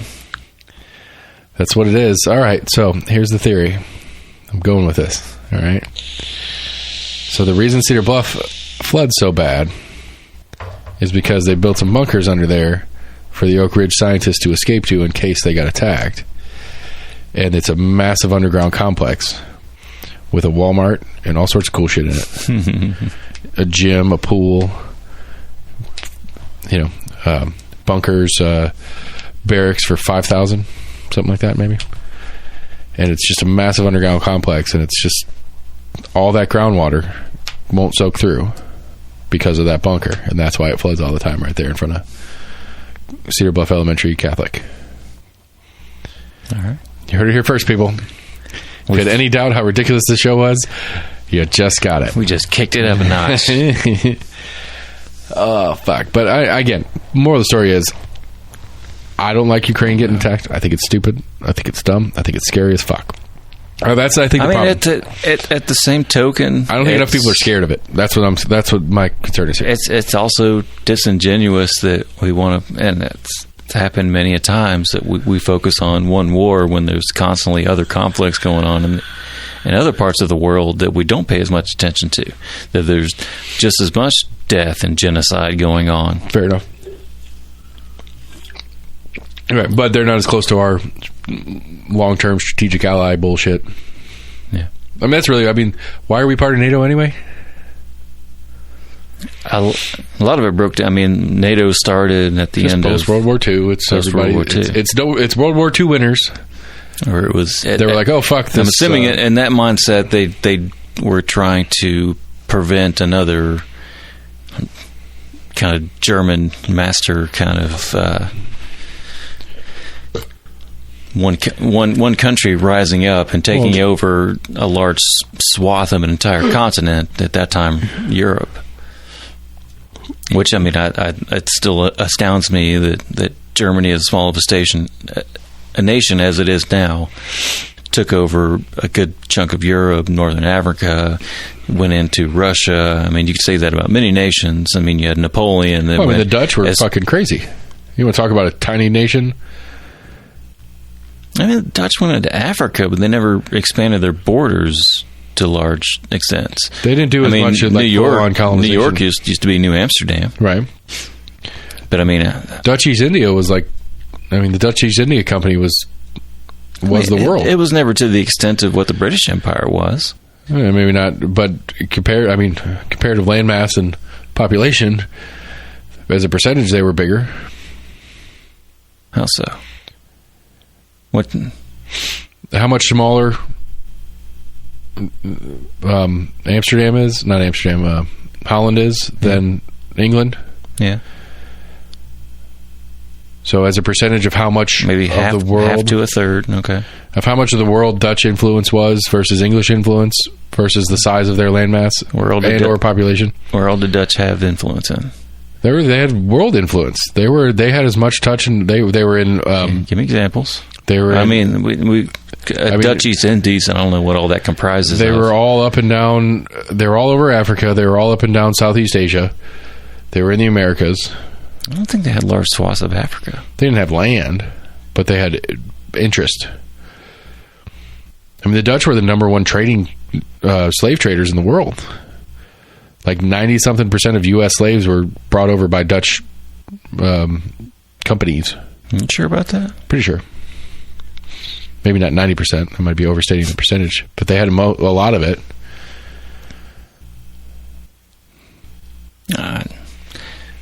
I can't say for or against that. I don't know. But fuck! I had a thought, and I forgot it now. It's a good one. I'm skeptical of that, but yeah. No, they did. They had a lot. They were a lot of slave traders. I know that the Dutch had a couple colonies in Africa through the 1800s. They didn't take as much land. They just played. I would say France had larger amounts, and Britain definitely had larger amounts. Right, the English were the best at it somehow. I don't get it. Like, again, I agree. Like for a teeny tiny country to take over the world. That's another thing I've kind of wondered. I mean, it was the quote for at least a couple hundred years that the sun never sets on the British Empire because they were that far widespread. And I don't know if that was just kind of conquering and theoretically assimilating people like into your army. I'm like, how do you take over India parts of smoking weed, smoke a lot of weed, and the sun never sets, bruh. Taking over like India, parts of Asia, parts of Africa. I don't think they got so much into South America. They still own Canada, technically. They don't own it. I don't know if it's considered it's the Queen's property. I mean, because there's a whole stink about how Harry was trying to shirk his prince status, but he's not allowed to live in any of the Commonwealths. And they were apparently going to move to like British Columbia. Him and Merkel. The whole Canada thing, like I know that like they are that they aren't. Because I think the Queen is still on like a lot of their money. Yeah, and they still have they still have Parliament and whatnot. Essentially, kind of like it's a British sumo government format, pseudo rule. Yeah, but what did I get from 10 News? I got a news flash, people. What happened? Oh, some basketball. Never mind. Tennessee won, yay! Lady Balls, something. And I saw the boys won earlier today. I think they were playing. Yeah, they beat Arkansas at season finale, so we get into SEC tournament now. Yippee skippy. So March Madness has begun. The boys' baseball lost. Oh, did they? To a higher ranked team.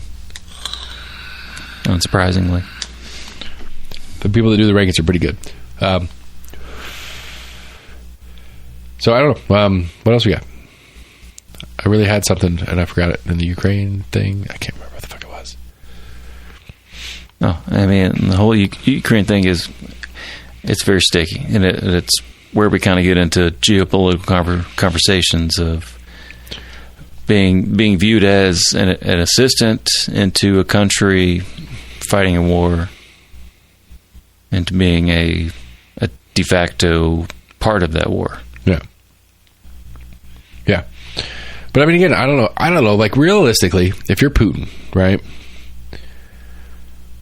Even if it's certifiably false, you're going to blame the West. You're going to blame NATO for any major loss. Because realistically, well, that's where a lot of it's come down to. The Russian military... It's just an argument over viewpoints. The Russian military should have walked in and did whatever the fuck they wanted in Ukraine. Realistically. Now, I think the reality actually is Ukraine's putting more of a fight than they expected. The Russian military is having logistical issues that they should have expected but didn't for some reason. Right. And I would think to an extent they probably didn't send like 100% of their forces by any means. But if you're Putin, is there any way... How do you save face? Exactly.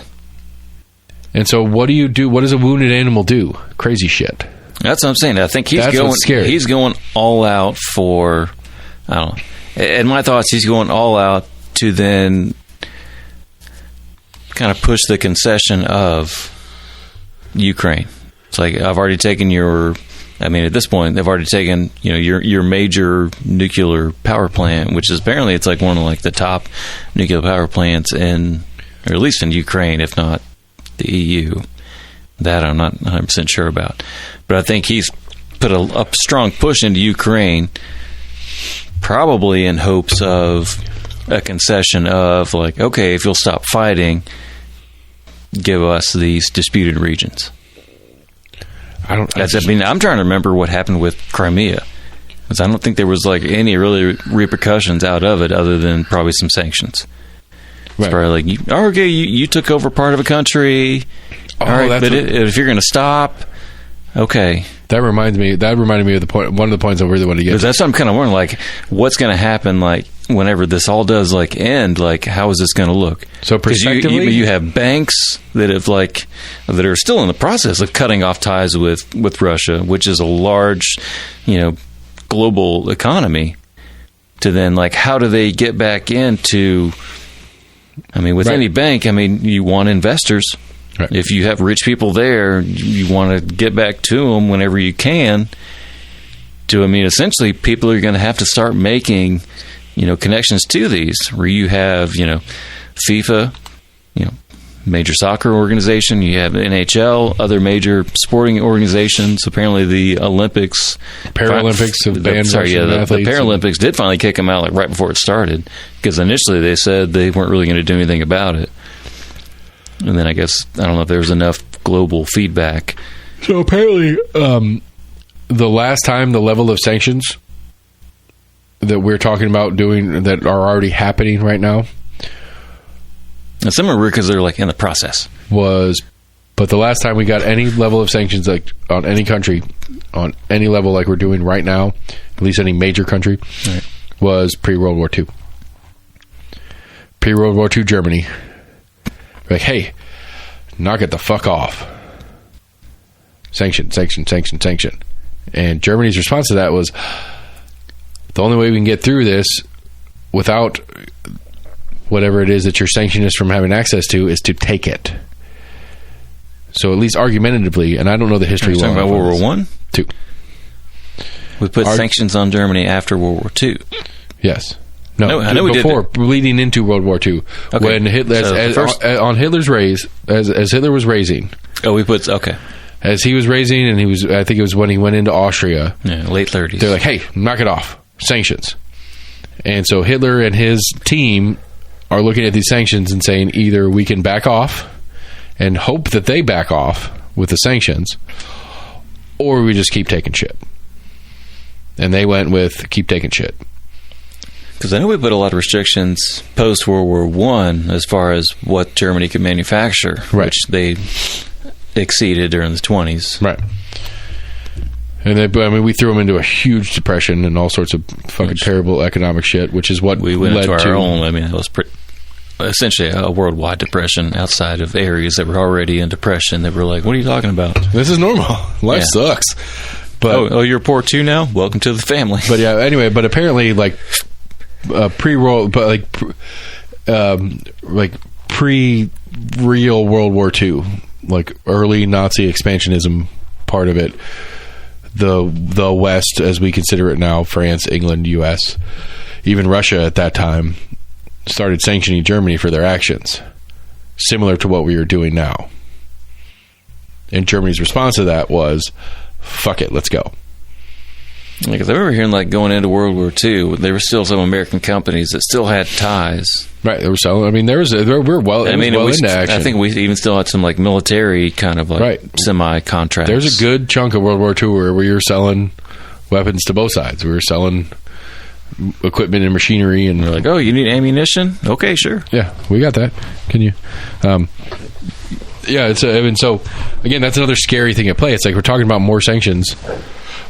and more pushback and more whatever, and it's like, well, the only time we've even gone as far as we've gone so far was the lead into World War II. And realistically, who do the sanctions actually hurt? We talked about this a couple weeks ago. And so that, again, I think it's a lot scarier. It hurts the general public, which then hurts your essentially, I mean, your country's morale. But it also, some of these sanctions initially were targeted as a lot of people around him, like these rich people that probably helped. A bunch of yacht seizures and shit. Right. But that's, again, but I don't know. The point being, and again, that was kind of the worry with some of these sanctions, that essentially, we may feel like we're hurting the country of Russia, but we're hurting a lot of its citizens, because these oligarchs and Putin and whoever that have shit tons of money stashed away, they're going to be fine. They're still going to survive. Right. So the hope is that. And I think the people revolt, and the people do the fight for us, and we don't have to go in there and deal with it. Well, I think that was also the worry, is you don't want to be seen as the country that has put them into this shitstorm, because then that just lends credence to Putin that the West is against them, they put all these sanctions against us, and they're making us worse, which only bolsters the morale against the West. Maybe not bolsters the morale, but at least it gives them a scapegoat for why they're in there. That's a better word. Scapegoat better than bolster morale. Like, it gives them the excuse. It gives them the target. It's like, this is not me. This is not something I did. Right. This is these fuckers out here. It's not because we were, quote unquote, trying to help these, Russian-aligned people in a sovereign nation. That's why we're over there just trying to help them out. Right. We can't protect our family. We're not allowed to. They're saying we're not allowed to protect our family. Right. What do you want to do about that? You want to let them take our? You want to let them kill our family, and we don't get to say in that? There were Russians that asked for help, and we sent everything in there to help. These Russians. Right. It's. I mean, that's. I guess that's to boil the whole thing down to me. And this is a lot scarier and a lot more serious than I feel like it's being treated. I mean, I think it's exemplified the reach of essentially like social media and just kind of news in general, that is what's winning the hearts and minds on either side.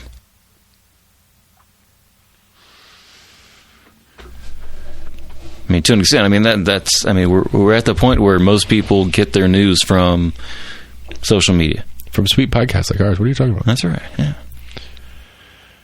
When's this come out? Sunday. Monday. Sunday. But I don't know. Like it's scary. It scares the shit out of me, and it should scare everybody. And anybody out there talking about it should be a lot more careful about how they're talking about it. Is the point I'm getting to. Oh, I thought you were trying to downplay it. Huh? I thought you were trying to downplay it. No, I think it's a big fucking deal, and I think realistically this changes the world. I thought you were pushing the isolationist standpoint. I mean, I don't think we should get involved for a lot of reasons, but isolation being one of many, not the only. The main reason is I don't want to get in nuclear war. I think it's a terrible idea. Anything we can do to lessen the chances of that. 1% is too much percent. And I would like to confidently think that it would never come to that, as far as nuclear war.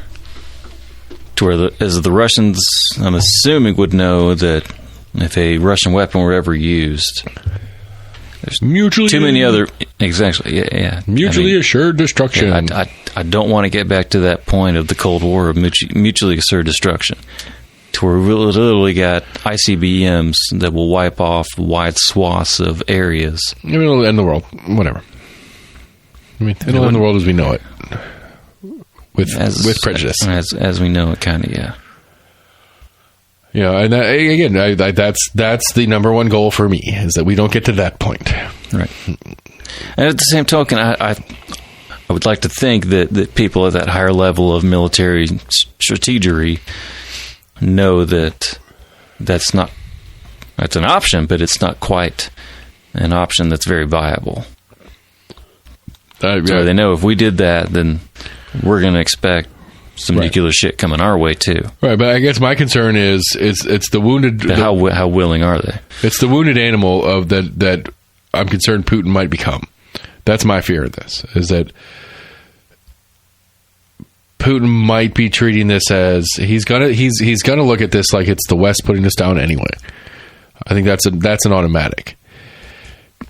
And what can I do to save face? How can I not look like an assbag here?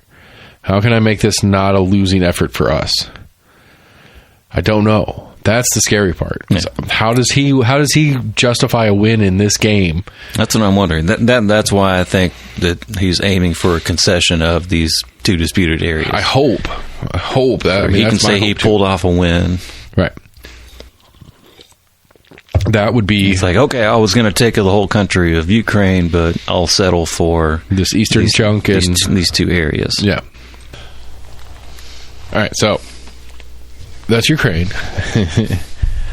I don't know. Let's get finish on some local shit. What else we got? I've heard rumor. So, as of a couple days ago, Thursday, the 3rd, I guess, that was the cutoff for removing your name from the ballot here locally. So anybody who had gotten the petition, turned their petition in, as far as I've seen so far, I haven't checked it. Actually, I honestly haven't checked it because I didn't think anybody was going to pull out. But I don't think anybody's pulled out. And then there's another, I think next Thursday is the cutoff for bona fides. And so if there's any challenges to any persons running as a party member, we'll hear about them in the next couple of days. That's interesting. Exciting. Do you know how that process goes? There has to be a challenge from the public, and the public is a really weird term because it's literally going to be somebody in the party. I don't think it can be the opponent per se. Like, I don't think if, again, just throwing off the top of my head because it's in front of me, Givens and Tyler and Debbie running for mayor. I don't think Tyler can say, hey, Debbie's not a Democrat. I think it's got to be from, it has to be from somebody outside of the race. But essentially somebody says, hey, it says on here that Mr. Givens is running as a as a Democrat, and I don't believe he is. I want to challenge his bona fides. That's the only thing they challenged them upon. Right. And then the party will have to make a decision, and their decision is due by this week sometime. I think it's Thursday of this week. I think it's noon on Thursday. Any challenges? And so I've heard rumor... there's a couple. The big one that I heard rumor on is in the trustee race. Not Glenn Jacobs. There's another Jacobs who's running as a Republican against Biggs in the trustee race. That there's not a lot of history on this guy. Nobody really knows who he is, as far as I've heard so far. That there may be a challenge there. And then there's one other one, and I don't even know how to fucking tease this. They're already looking for something. Like, this is rumor on rumor with another rumor. So let me be clear that this is rumor on rumor with some rumors. This is rumor of a rumor. I heard rumor that Driscoll and Frazier in it's either 10 or 11 in the commission race. Yeah. That there is, speaking of this, I was reminded of this because we were talking about mutually assured destruction. That both camps have grounds to challenge bona fide of the other. Wow. And it's one of those that one won't. If one does, like, yeah. I mean, it's literally it's literally a practical version of mutually assured destruction here. I got dirt on you. If you got dirt on me, like, you drop your dirt, and I'll drop your dirt. Right. If you start it, I'll have to get. I've got my thing. If you're going to bring it up, I'm going to put my thing out there. That's weird. I mean, I don't know. It's interesting. It's stupid. I mean, bona fides are stupid. It goes back to what we were talking about way earlier. In the process of elections are not in our favor as electors. To me, it's not for us. I mean, it's not for us, but it's just party trying to protect the party. I mean, but right, but I mean, like, it's funny because I hear it all the time from different people, like just different phrases as they pop up and talking to different people. The term gatekeeper. Randy Pace will say the term gatekeeper like it's a good thing. Like, it's important. We're going to make sure that good Republicans are running for office. But other people I hear, or at least my opinion on it personally, and then other like independent-minded people are thinking, well, the gatekeeper is you're keeping people out that have rights to be here. So who's right? Like, is gatekeeper a good thing or a bad thing? It's all in the eyes of the gatekeeper. Exactly. And it's an interesting little ism that I get that I'm watching play out. Is that like we feel, because I'm a party person, I feel like the gatekeeper's important. Well, I'm not a party person personally. Like reality, I'm not a party person. I think the gatekeeper's an asshole by definition. You're minimizing my options. They're looking out for the greater good of the party. Right. And that's good. And in their mindset, that makes 100%. I mean, that makes sense. Sure. I mean, if they want to view politics like that, okay. But I don't give a shit about your party. So, and your party doesn't give a shit about me. And this goes for both parties. This isn't, I'm not picking on Randy Pace here. Right. Matt's the same way. You don't care about me. I'm not important to you. I'm only important to you if I can help your team and your players. Right. But I am not important to you as a citizen. And that's the fucked up part. That's the part that to me, like... Well, I mean, that is essentially their... I mean, can you fault them for that being their modus? No, not at all. Modus operandi? No, not at all. I think it is appropriate and correct on their part. But I'll be good goddamned if I'm not going to rail against it. Right. And that I'm not going to scream as loud as I can and do as best I can with this podcast to raise awareness for X, Y, and Z. They don't care about me and you. They care about them and theirs. See, I wonder if it's like a reluctance to think that there would be a fair fight. And not like, hey, we've put up our best candidate and you put up your best candidate. But your values don't mean shit. Who cares about it? That's the thing, is their values don't mean shit. I'm not talking about values. I'm saying from their perspective, as far as expecting a fair fight instead of like nitpicking bullshit. But what is their best candidate? That's my problem. Their best candidate is the one with their letter after their name. It doesn't matter who they are. The only reason Manis got through is because they thought he could win past. Yeah, I mean, a lot of it comes down to essentially marketing and likability. Not just marketing and likability; it's malleability of the candidate. It's, can we get this guy to do what we tell him to do? No. Can we make it hard for him to not do what's expected of him? Sure, there's an extent to that as well. It absolutely is. He's already got the goddamn vice chair.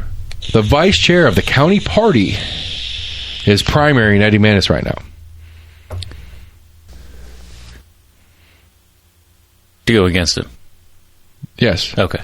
To kick him off to beat him in the primary so that they can have a real Republican hold seat 18.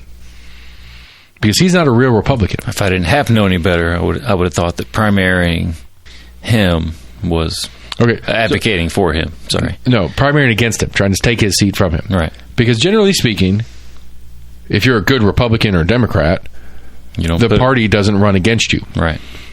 The party doesn't primary you. They want you to stay there. Right. Because they're going to lean on and sell the fact that you've done the job already and you're good at it and blah, blah, blah, blah, blah, blah, blah. Right.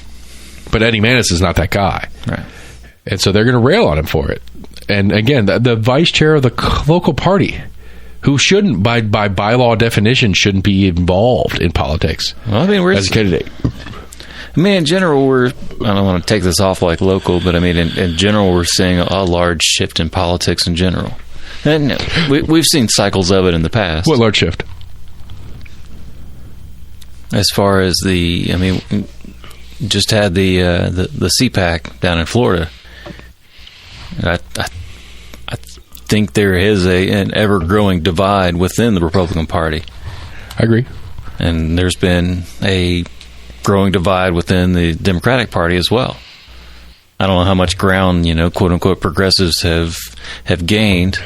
I think they've lost a ton personally, but I think they're going backwards. I think the Progressive Party's falling apart. The progressive part of the party is falling apart. But I mean, for a little while, that was kind of becoming its own little niche of the Democratic Party, to where it was to a point dividing them. And I think there was, an attempt to kind of blanket them into it. And it's like, you're still a part of us, but there was, some of those in that progressive if you're party. Progressive, you still have to vote for us if you don't have a progressive candidate against us. And you're not going to primary a progressive candidate against us because we won't let you. To an extent. I don't know how much of an extent. But I think there were some that still wanted to work with the Democratic Party, and some of those that just wanted to kind of totally overhaul it. I mean, you see that on both sides of the aisle, that you kind of have that ever-growing... I mean, the whole kind of Trumpianism was kind of a growing thing, but has slowly waned, but you still have enough that want to push the Republican Party the way they think that it should be, and it's kind of gone against the way the Ron DeSantis or Trump is the next presidential candidate for the Republicans. That's really where we're at right now. That's the split, is DeSantis and Trump. I don't think DeSantis is so much against Trump. I don't think so either, but Trump is sure shit against him because he's the only real threat to Trump to win the primary. Oh, you think so? I mean, that seems to be the avenue that's getting played out here. I mean, that was the whole, if you got your fucking booster, say you got your booster. Don't be all bullshitty about it. I mean, DeSantis is totally running on some pretty Trumpian bullshit. Right. But he's also not, but Trump is also picking anything that he can to separate him from. Maybe it's the whole Mar-a-Lago dispute. Is there shit going on in Mar-a-Lago? We don't know about? All right, fine. I do want the nuclear war. Bring it. Go ahead and erase South Florida from the map. I'm good with it. But I think the idea, the gatekeeper idea is problematic. I think the idea that how are we supposed to even pretend for a second that the local GOP is not going to support their vice chair in a primary against an incumbent Republican in District 18? Yeah. Which is against their bylaws, but they're going to do it anyway. Which they can. They don't know that bylaws aren't laws. It's just their group laws, and they can break their own group laws. There's no obligation for them to follow their rules. That's weird. I mean, the state party could come down, but the state party's not going to do anything because the state party doesn't like Manus either. I would like Manus, and again, I've pitched it at him already directly. It's like, Manus just run as an independent. Fuck him. Break him. Break this party bullshit. I'm sure he knows as well as anybody else that he's better with the R after his name, period. He knows it because that works here. Maybe it might be a little different with the new 18 because 18 lost some chunk of 18 in this whole redistricting. Some of this new 90 here was 18. But the argument, at least at play that I've heard, again, rumor shit, is that I think the creation of 90 was more to push 18 away from Eddie than it was to get rid of Gloria. It did kill Gloria's district. But Gloria right now has nobody running against her in 90. I can't remember if Tennessee went to the Supreme Court. There's been a few states to where, literally, their, I guess, decision upon who moves what lines has gone to the Supreme Court. Yeah, there's been a couple. Some of it has. I know some of it's been struck down to. We don't want to make this ruling this close to an election. It's either the TNDP or the Knox County Democratic Party has filed suit for the redistricting here. There's a lawsuit in play. Yeah, I want to say it was at least for a district around Nashville. I don't know if they specifically. Maybe put Knoxville as one of the examples. It might be the state party is the one that did it for the redistricting at large in the state of Tennessee. That's what I read. It was the Tennessee Democratic Party was putting forth, but I think it was more in relation to around Memphis and Nashville. I don't know. But they'll include the Gloria part of the conversation just because. Very possibly, yeah. But again, I mean, I get. Well, I mean, who's this good for? With lawsuits, you do need to put down final points if you want to have a ruling in your favor, and you can't just be so broad. It's like, well, this area, this area, this area, this area, this area. No, because whether the lawsuit's going to be on race, it's going to be they redistricted this line to split up black communities. They redistricted this line to split up black communities. They did redistrict this line. I don't think so. That's the law. I mean, that's what could go to the federal courts in a redistricting conversation that isn't about race? The states have a right to redistrict. I agree. They have an obligation. Right. Based upon what? Population. Okay. Is it based upon political affiliation? No. Because that's exactly why most of these lines are drawn. But that's not illegal. The political affiliation is not illegal. Race is illegal. You're required by law to do your best to keep majority-minority districts together. Oh, was that the only election law? I mean, that's the major one that's federally lawsuitable. That almost every single one that goes to that gets sued, and like the Georgia one and the Alabama one and the other ones going on right now, it's based on race. They can't do it. You can't do it on political affiliation. You can do it on the assumption that most black people are voting Democratic, but that's just an assumption. All right. And that's problematic in and of itself. But legally speaking, it's not about party. It can't be about party.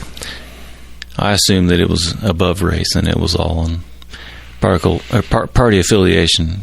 No, because that was the argument with the redistricting in the county here, was that they were breaking up the black district and putting chunks of the black district in these white districts, so that there wasn't a majority. I'm assuming, black district. I'm assuming by law they at least had that precedent that you couldn't divide up minority predominant districts, or you had to divide districts at least upon some kind of race level, from at least how the laws were already standing. Right. But it's not about party. Party is not part of the lawsuit process. It doesn't matter. You can't argue that. They can only. No, I mean, state of Tennessee. Who's a Democrat in the state of Tennessee? There's a few. There's no documentation, unless you run for office. If you haven't run for office, you're not a Democrat in the state of Tennessee legally, because you haven't registered as a Democrat. No. You know, there's no section of Knoxville that is a registered Democrat section of Knoxville. Right. So you can't say, oh, well, they broke up our registered Democrat section of Knoxville. Right, but we both know that the GOP and Democratic side have polling data going back for years and know pretty closely their odds of right, but the only way you can bring certain votes in certain areas. The only way you can bring suit on that is based on some sort of protected class status, not. And then they go outside of that, where it's like, we're only changing it after the census comes out. Right, your party is not a protected class. Right, your party status is not protected class. Right, your race is. Yes, I don't know if the Democratic Party was kind of grasping for straws and like, okay, you're dividing up what we believe to be a Democratic district, but we're going to associate that with you're trying to break up predominantly Democratic areas because we can show data that right. But at least in this area, to be that predominantly black areas tend to vote predominantly Democratic, right. And so it's in the Democratic Party's best interest to protect majority-minority districts because they vote more for. But I think even from an optic standpoint, when you look at some of these districts, it's obvious as fuck. I get it. 100%. It's obvious as fuck. They're breaking shit up. But the problem to me, and the more I think about it, the more it's like, put a better fucking candidate up. Why can't? I mean, I don't know. Why? So this, this new 90. Gloria's going to win this new 90 district pretty automatic. It seems pretty automatic. She's going to keep it. 13 became 90. 90 is 13 plus a chunk of 18 and a chunk of 17 or something like that, or whatever. Well, I don't get it. That's what the assumption that the black community automatically votes Democrat in and of itself is a problem. That's problem number one. The fact that both parties assume that fact is a problem. If you're a Republican, go put a candidate up that black people were willing to vote for who's a Republican. If you're a Democrat, put a candidate up that community is willing to vote for. Who gives a shit about the district lines? Get a candidate up there, do the job. Do the job, get them elected. I don't fucking care if we redraw the lines. I don't care what they voted for last time. It shouldn't matter. That's what I get really frustrated with. And I get it. I get the fact that it's a fucking science. Right. I understand that the fact that there's political science is a thing. Right. Break the science. Figure out a way to do it better. Quit leaning on the normal. The only way to break the science is to literally get more people involved in voting. Okay. It's literally the only way. Like you add more numbers to that. No, not necessarily. Get less people to vote. Figure out a way to get less Republicans to vote in a place where you have a Democrat running. I think that's harder to do than to get people to vote. I don't know. I could be wrong. I don't know. It's the same animal. Figure it out. I don't know. Figure out a way to do it. Put a candidate. I think they have figured out some ways to. What is it? Dissuade some people from voting. Like, I mean, again, at the end of the day, what are people voting for? What are they like? People want something. They want something. They want to feel like there's something fucking happening. Right. That's why most candidates run on abstract things that have nothing to do. And that's why they fucking lose, and it's fucking bullshit. That's why a lot of them win. Fucking do something. Do something. Anything. Figure out a way to do something. Make it happen. It's fucking bullshit. Like it's cop out bullshit. The other guy's fault, and I hate that. I get it. It's harder. It's harder for a Democrat to win in a District 18. But figure it out. Make it happen. Spend the money. Knock on more doors. I don't know. Make it about the person, and then put a person up that is superior to the person that the other party put up.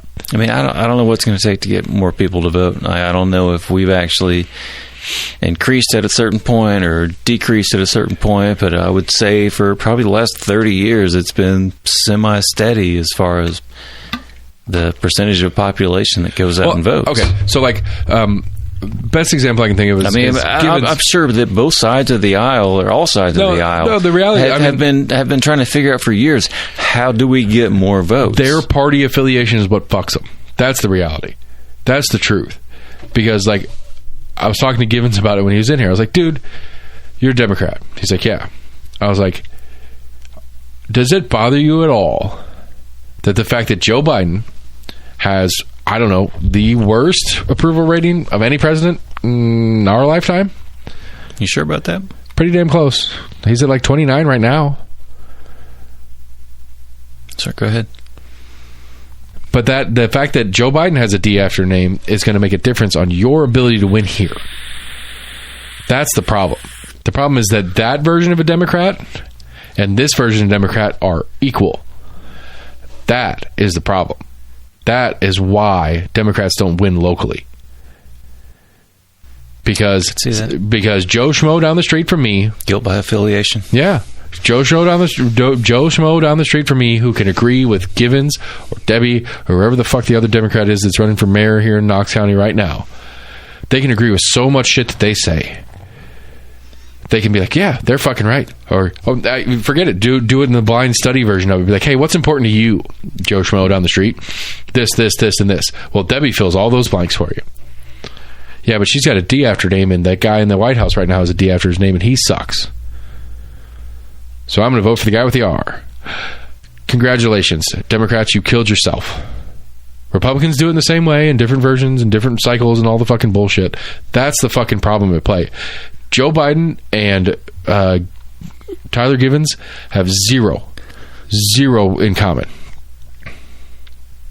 Zero in common. Except for that fucking D after the name. And that's going to do more damage to Givens because he wants to carry that D. And that's the problem with politics to me. And I can't think of any other way to describe it. It doesn't do us any good. It doesn't do me and you any good. And that's the fucked up part. It doesn't help me and you. Because we're too busy with real shit in our fucking lives to be able to spend the time. Because, hey, these monikers matter, right? They should matter. They mean something. That D sucks, so this D sucks. I don't have time to figure out who Tyler Givens is. I just want the fucking D that's in the White House to go away, so fuck the D that's here local. Right. It's bullshit. It sucks for everybody. Nobody wins with this system. Yeah, it's counter to the reality, but it's what leads to just get that general assumption. That and that's why people don't vote. That one idea in their mind is just conflagrated to everything else. But again, that's why people don't vote. They don't care anymore. What the fuck's it matter? That D sucks. This D sucks. This R sucks. That R sucks. They all suck. One of them's going to win, and they're not going to do shit for me, and I'm going to go on with my fucking life. It doesn't fucking matter. Why am I going to vote? Why bother? Who gives a shit anymore? There's a decent amount of that, yes. I mean, I think that's all it is. I think that's the main problem that we have, is that I honestly... I'd like to hope it's less than 30% that totally have that thought. I think it's more than. I think it's more than. I mean, what's an average? Like, this last one was a huge. This last presidential was big, but of the voting populace, what do we vote? What votes normally in a presidential? I think Chris said 16% or something. Oh, here locally, yeah, it's tiny. Yeah, that's what I'm saying, though. It's like, but again, on a major election, at least locally, but even people actually again, went out and voted. Like on these city races we did last summer, which we didn't technically have the D's and R's and I's after names or whatever. But it's still obviously there. But even then, those affiliations don't help me and you. They don't help us make our decisions. They just give us an excuse to say that we played our part. Like, we need to get rid of it. Like, I think that's what it is. Fuck third party shit. We need zero party shit. I want no parties anymore. I mean, the parties can exist, and we can have the assumed, hey, Seth's running for something. He's running as a libertarian. Everybody might know it, but I don't get the L after my name. It's not automatic. For the people that don't care, that don't give a shit, they're going to pick a name with no other information than a fucking name. Unless I change my name to Seth Libertarian. That's not how it would ever go. That's how it what do you mean it'd ever go? Why not? Why can't we do something about that? We can't change that? Because the same reason if you ran with an R after your name or a D after your name or an I after your name, there will be scrutiny, and they will go back into your past, and they will find a reason to pigeonhole you into a certain area. That's fine, but they have to do the work. Right now, they don't have to do the work. I mean, just like we've talked about in our local elections, and even the ones that have been nonpartisan, it's been pretty apparent what side of the aisle that they were on. Right, but at least in the nonpartisan ones, they have to do the work. As the voter, you have to do a little bit of work to figure out which one. Not if the parties do it for you. On some level. Like you said, I mean, there were flyers that were put out that essentially had all of their candidates on it. Sure, but when you went into the voting booth on city election races, did you know which one was on which side of the aisle? No. So who'd you vote for? Didn't. I know. I didn't mean that as a shot. I'm just saying, had you gone in, you didn't remember all those parts and pieces. Right. You didn't remember the slating that was happening. I agree. You were just going to vote for the names that were in front of you. Yeah. That's something. Or leave them blank. That's something. Leave them blank's fine. I mean, I think that's just it. The reality to me, that is the perfect statement. The reality to me is apathy and abstention are votes. And no politicians treat them as such. That's the problem. I agree. The majority of the public doesn't vote for you. I don't care if you win or not. The majority of the public did not vote for you. Yeah, you hold the seat. I agree. I wish they would take that to heart a lot much more often. You hold the seat. Now remember, everything you say and do that the majority of the people out here didn't vote for you. Remember that all the time. And none of them treat it like that. That's not how most politicians look at it. And we need to fucking kill them for it. Not kill them for it. I didn't mean kill. I'm sorry. I apologize. We need to get on them for that. We need to hold them to the fire. We need to say no. I mean, how much of that happens at a local level, but you get into the grander level, the state, federal level, you have a lot more funding and people that essentially, say that they helped you get their votes, and they kind of expect a quid pro quo. The state, realistically, the state level is what the most powerful level that really exists on our real day-to-day. Federal government doesn't, local does a little bit. For us as constituents, yes. But as a constituent, the state is the number one, the actual state of Tennessee is the number one impact on me and your life on the general scheme of things. But yeah, the same thing though. I mean, those people get there and they don't get the majority, period. Right. None of them do. Ever. But they run around like they fucking run this, like they own their place. It's like you don't, and we need to figure out how to hold them to account for that. No, but they got the most influence of people that are engaged to an extent. I mean, some of it just being monetarily and business-wise. Yeah, but that's not their job. We need to figure out how to make sure they do their job, and they're not doing it. And I think that's the reality.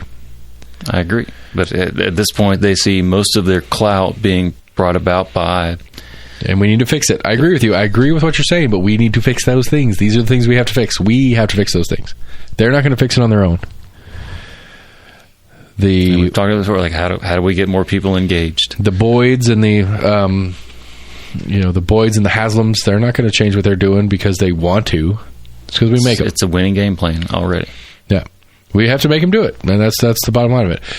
This coming from the anti-collective guy. Because I'm not anti-collective. There's nothing libertarian about being anti-collective. It's the anti-force collective. Anyway, that wraps up the show. Anything else you want to say? Anything else you got? Something cool? Something funny? Something happy? Give us something happy. Something happy? Fucking weather's fantastic. I did hear something funny. Okay. And going back to Ukraine, I think it was Lithuania. Okay. Their capital, the only reason I vaguely know this was the Hunt for Red October. Sean Connery's character was from Vilnius. Okay. But I guess that's the capital of Lithuania. But apparently they just changed the name of the road that the Russian embassy is on to, I think it's like Ukraine Patriots or whatever, or Ukraine Heroes. And then sent out an email or memo basically telling the Russian embassy that they needed to change they needed to update their street address. Update their street address on their business cards.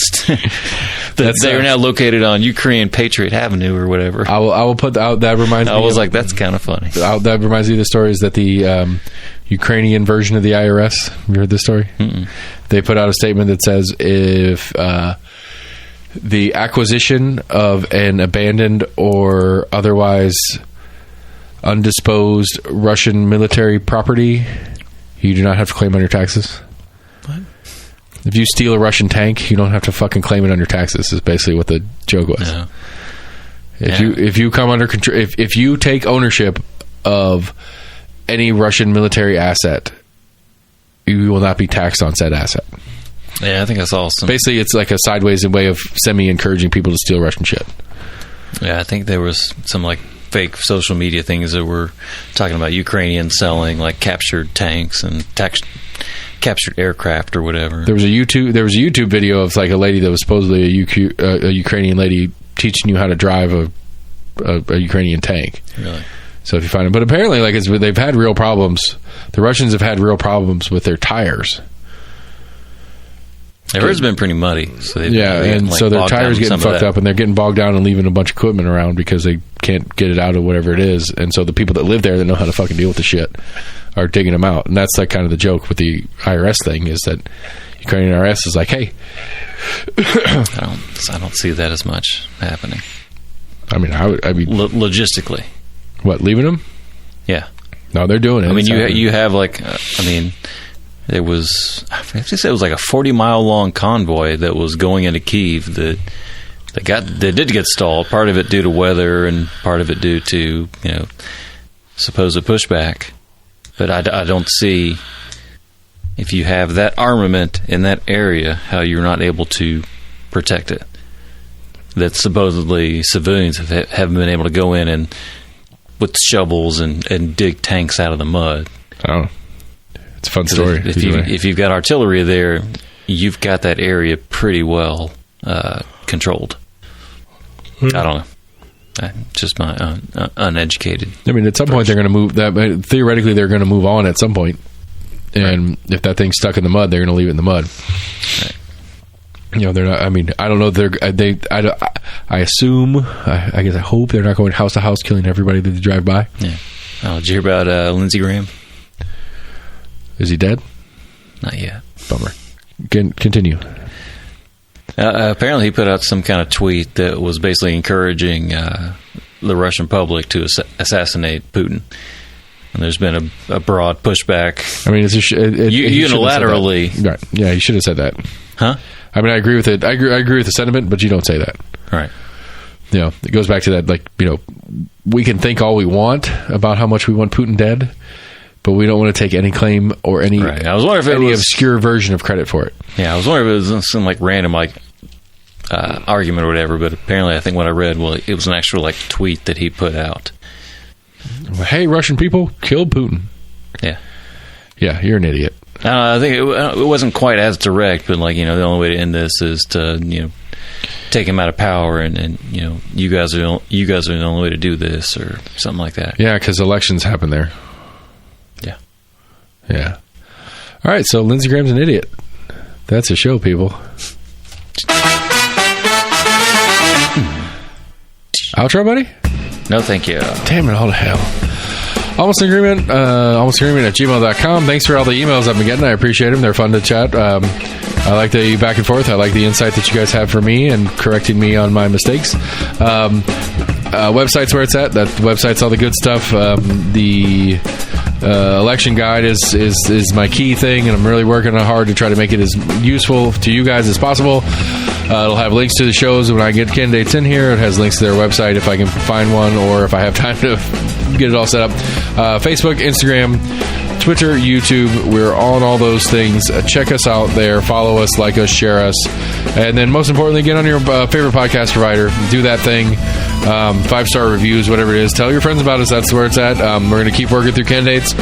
Programming note, we're going to do one more show, full show next weekend. Got a couple of shows scheduled this week, but then I'm taking spring break off. We're going on vacation. We're going to Disney with the family, and I'm super excited about it. But we're going to have a short week that's not going to have 1,000 episodes as normal. So I apologize for slowing you guys down. And then there's exciting news, but I'm going to save that for later.